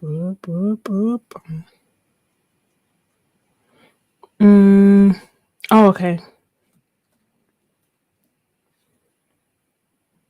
Thanks, Miss Ebony.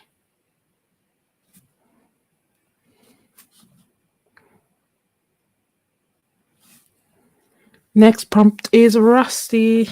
Okay, so for Rusty, a couple of things come to mind. None of them I know actually how to bring to fruition. So one thing is like a rusty canister with a flower coming out of it. I feel like that's the natural thing. Or yeah, let's go with that.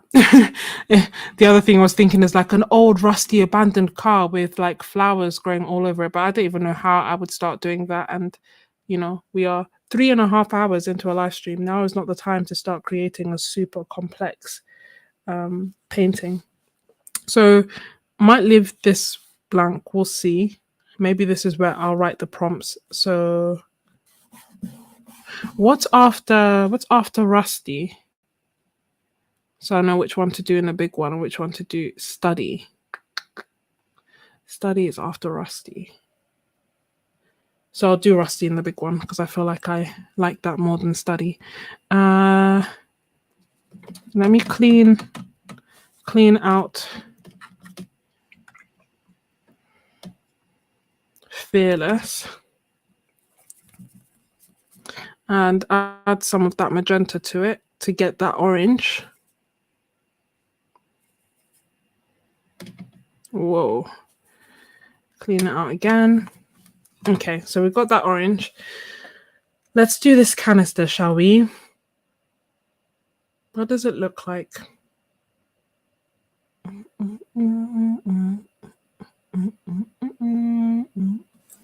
Trying to think, do I have anything rusty?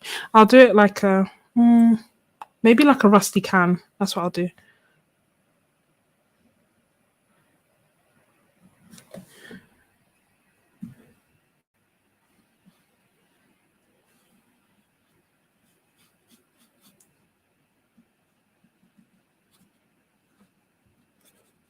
This is giving super bright, not an inch of rust. But we're going to trust the process.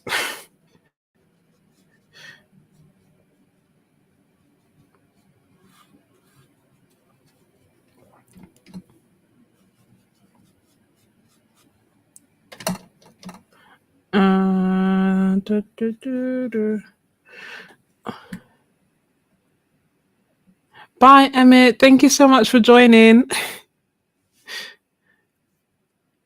Oh, a rusty watercolor palette. That would have been cool. I didn't see it on time, but that's a nice idea too.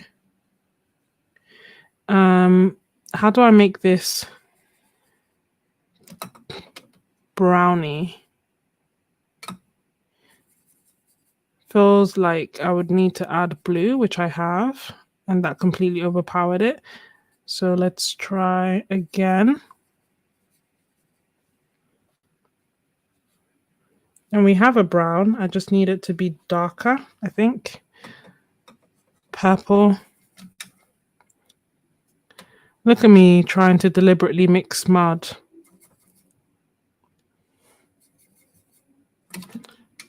Red.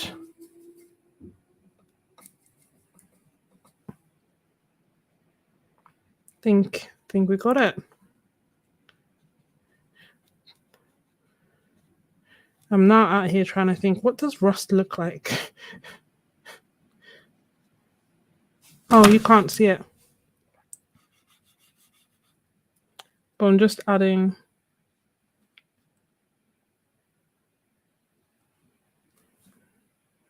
some of that darky brown. And I'm hoping that that emulates rust.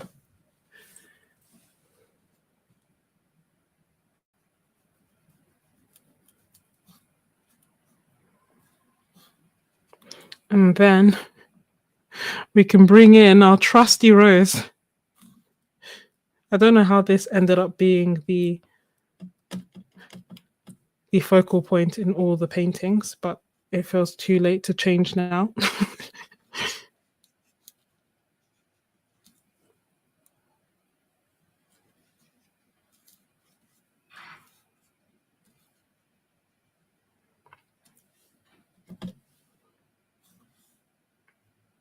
And tomorrow we have a Ko-fi member live stream, by the way. And I'll post the link after this.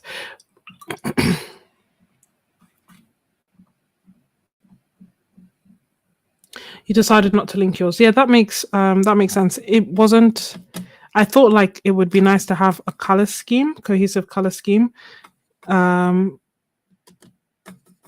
then I didn't think that would happen because I was like, I wasn't 100% in love with the colors that I used in pattern.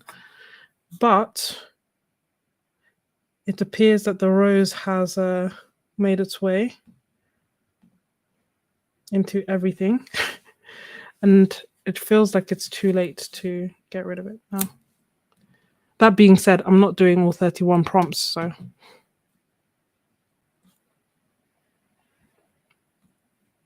if I was, then I would probably abandon it at some point. But yeah, Ko-fi members, we have a live stream tomorrow, and then at the end of the month, Sarah Burns is going to be joining us to do a live stream as well. So I'm really excited about that. I need to actually get it together and start painting with gouache again, so that I feel somewhat prepared for our painting session. But I'm just really looking forward to it. And that's because we are celebrating 2 years on Ko-fi. And Ko-fi is my art membership. I feel like everyone knows that by now. But just in case you don't. That's huge, right, Jennifer? I know. Honestly, when I asked her, if you're talking about me asking Sarah, when I asked her, I always go like, I was like a shy schoolgirl. It's like, would you, if you please don't mind, like maybe consider like to, if you wouldn't, and you're free and you're available, could you please maybe join and paint? And she was like, yeah, sure. I'm like, oh, Sarah, you're so nice. You're just so amazing. Yes, Jennifer, that's going to be on my Ko-fi. So Ko-fi is my art membership. But yeah, as a bonus session, I wanted to, bring someone on, and that is Sarah Burns. So it's going to be a lot of fun, and all Ko-fi members are welcome, obviously. Oh, you don't know about Ko-fi, Jennifer? Well, excusez-moi. So Ko-fi is my art membership. So it's similar to a Patreon, in that you can join and stay for as long as you want, but through it I share exclusive videos. I share live streams, I share Zoom calls so that we can chat with each other as well. I share art challenges and art resources like pigment guides and doses of inspiration. And as a way to celebrate us being on Ko-fi for 2 years, I've invited Sarah Burns to join us for a bonus live stream, which will be at the end of the month. It is going to be on YouTube, so it's going to be a live stream, but it's going to be private, so it's Ko-fi members only. Does that make sense?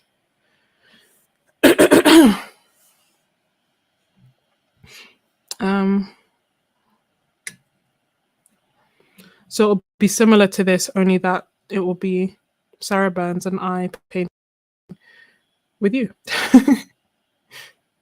But yeah, Jennifer, does that answer your question? So the cost varies on the tiers. There's a number of tiers. So there's although the Happy Meal tier is actually full now, so it's £12.50 per month.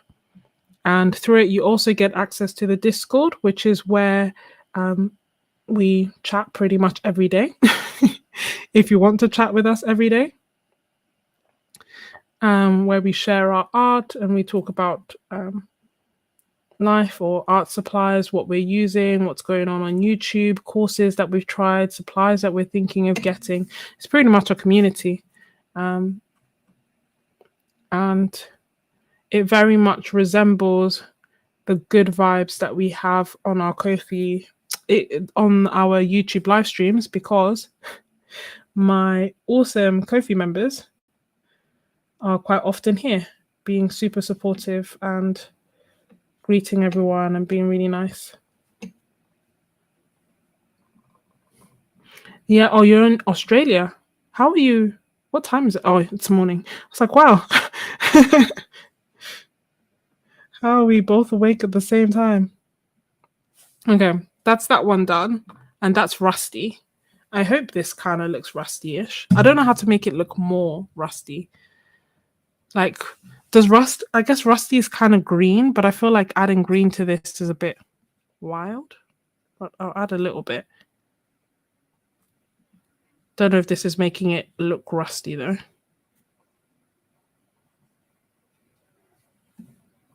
And then we have study.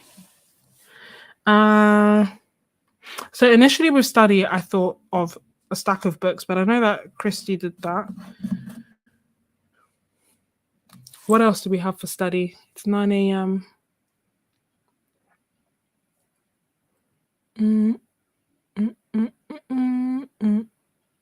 Glasses. Or because I feel like med school is the reason I now have to wear glasses. But then how could I feel like I won't make glasses anymore. Or maybe like a bookshelf with roses, or just a stack of books. Maybe I'll just do a stack of books. Or you could do a desk and paper and pen. So like, or maybe like an open book. Like an open book with a flower. Does that sound legit?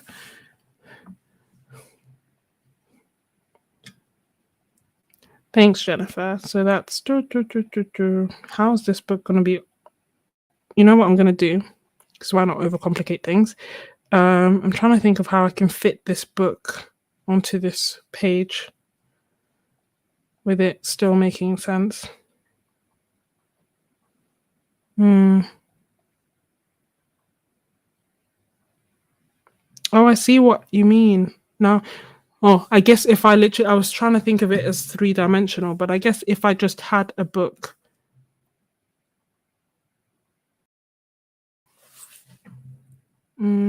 But then will we be able to tell it's a book, or will it just look like a square? Or a rectangle? Maybe if I do it slightly to the side. Again, with phthalo blue in hand, because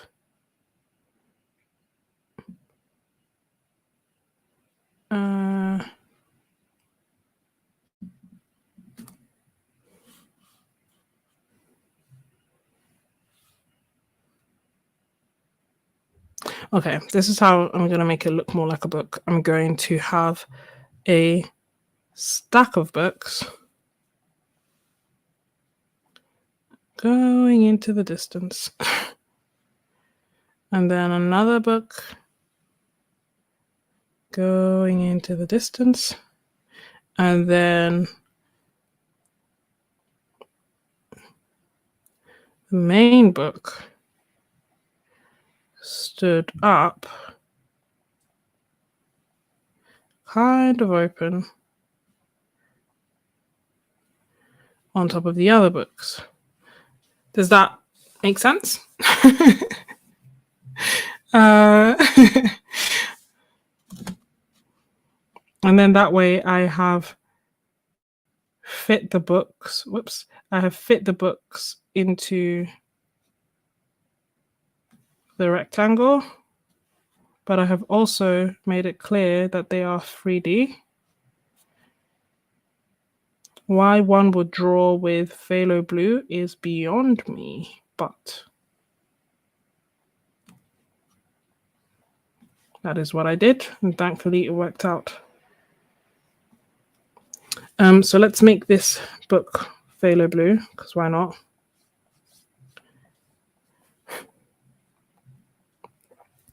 And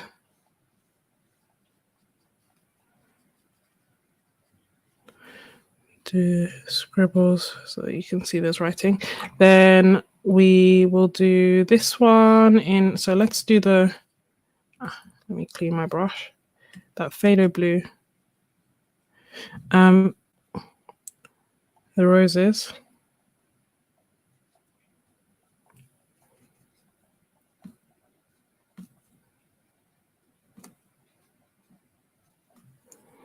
And green.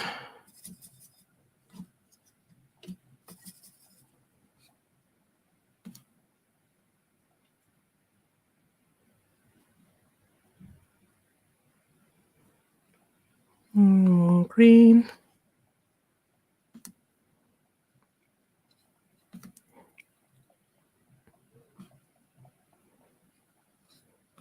Sorry, I feel like I missed part of the chat. And whoops, messed that up. But it's fine. We can clean it later. Can you see why I wanted to do record the art supplies before using them? Because I'm so messy with them.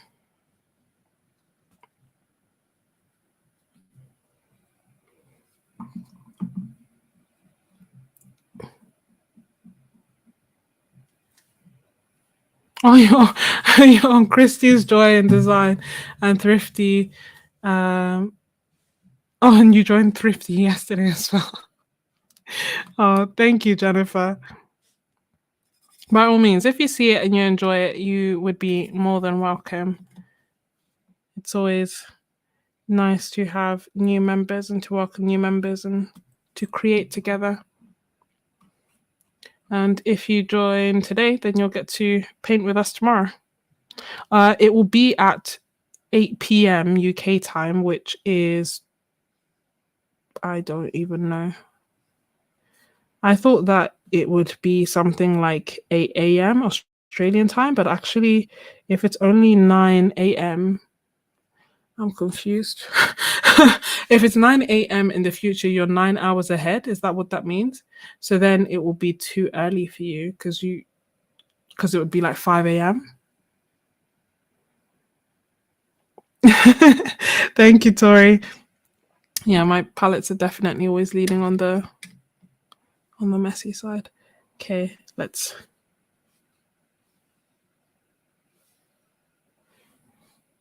paint this one.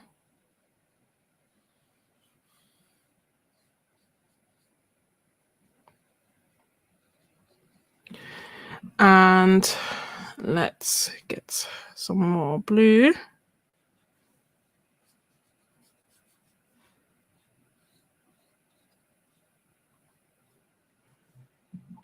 And I guess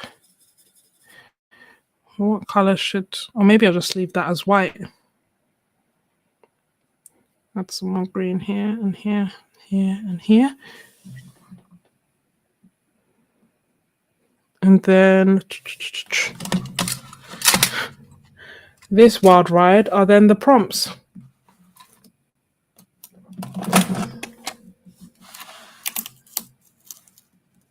Your life is based around live streams. You'll be in good company. Most of the time, my live streams are actually in the middle of the night and start at this time as opposed to finish at this time. It's just that I start work early tomorrow. Less than 7 hours to go. So I actually should go to sleep. Oh, you know what I love about this? That I have only used one side.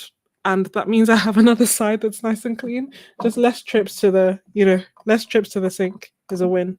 What if I put this on top of? Okay,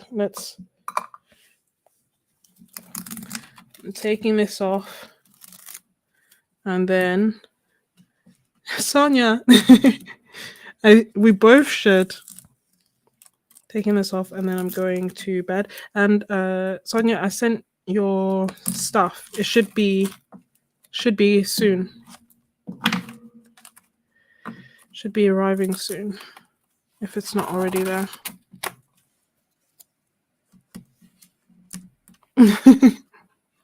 Great minds think alike.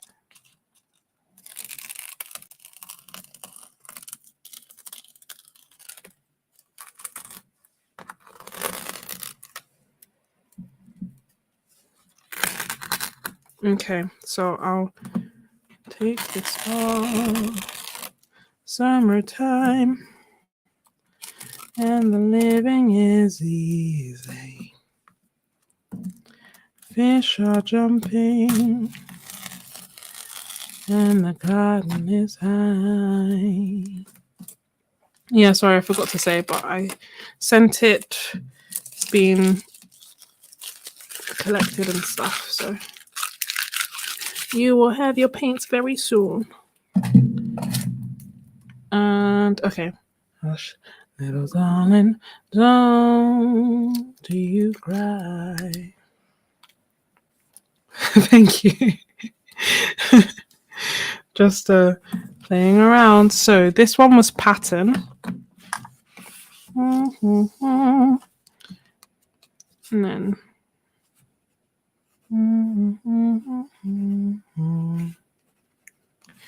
this was rush. This was turn. This was signal. This was study. This was rust.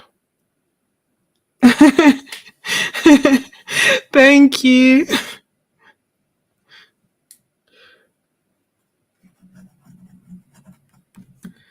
And then this was patch.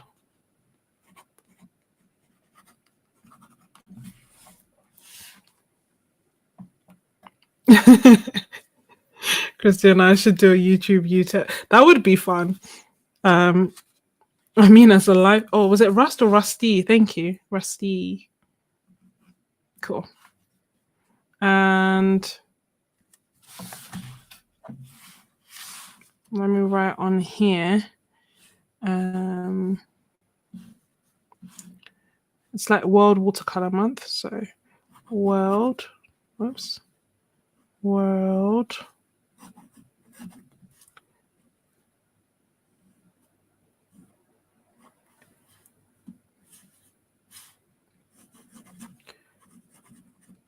Watercolor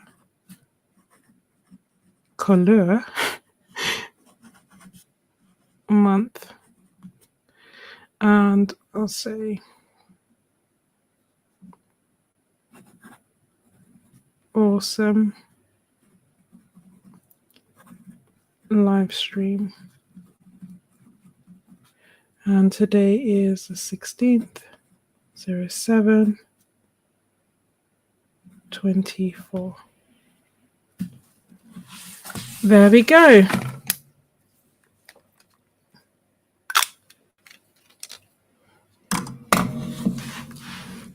Can you see it? So I feel like everything that I made was slightly outside my comfort zone today, but I enjoyed it. I had fun. And it's always wonderful getting to spend time with you all. So,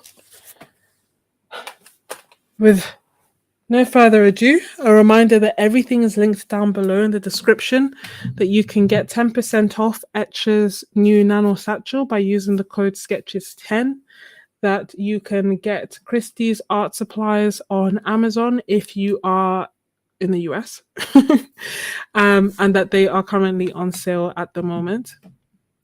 That you can join my Ko-fi membership if you want to hang out with me a bit more, not today, but tomorrow, and you want us to create art together, you want to be part of a community, you just want a place where you can talk about art supplies and create when you want to create, not create if you don't want to create, and just, you know, have a positive, happy art space online. And that is linked down below in the description, as is my mailing list. You can also join my Ko-fi as a non-member. You won't get any extra perks, rewards, videos, or anything like that. But if I'm going to go live, I'm trying to be better, and I've done that today and the other live stream.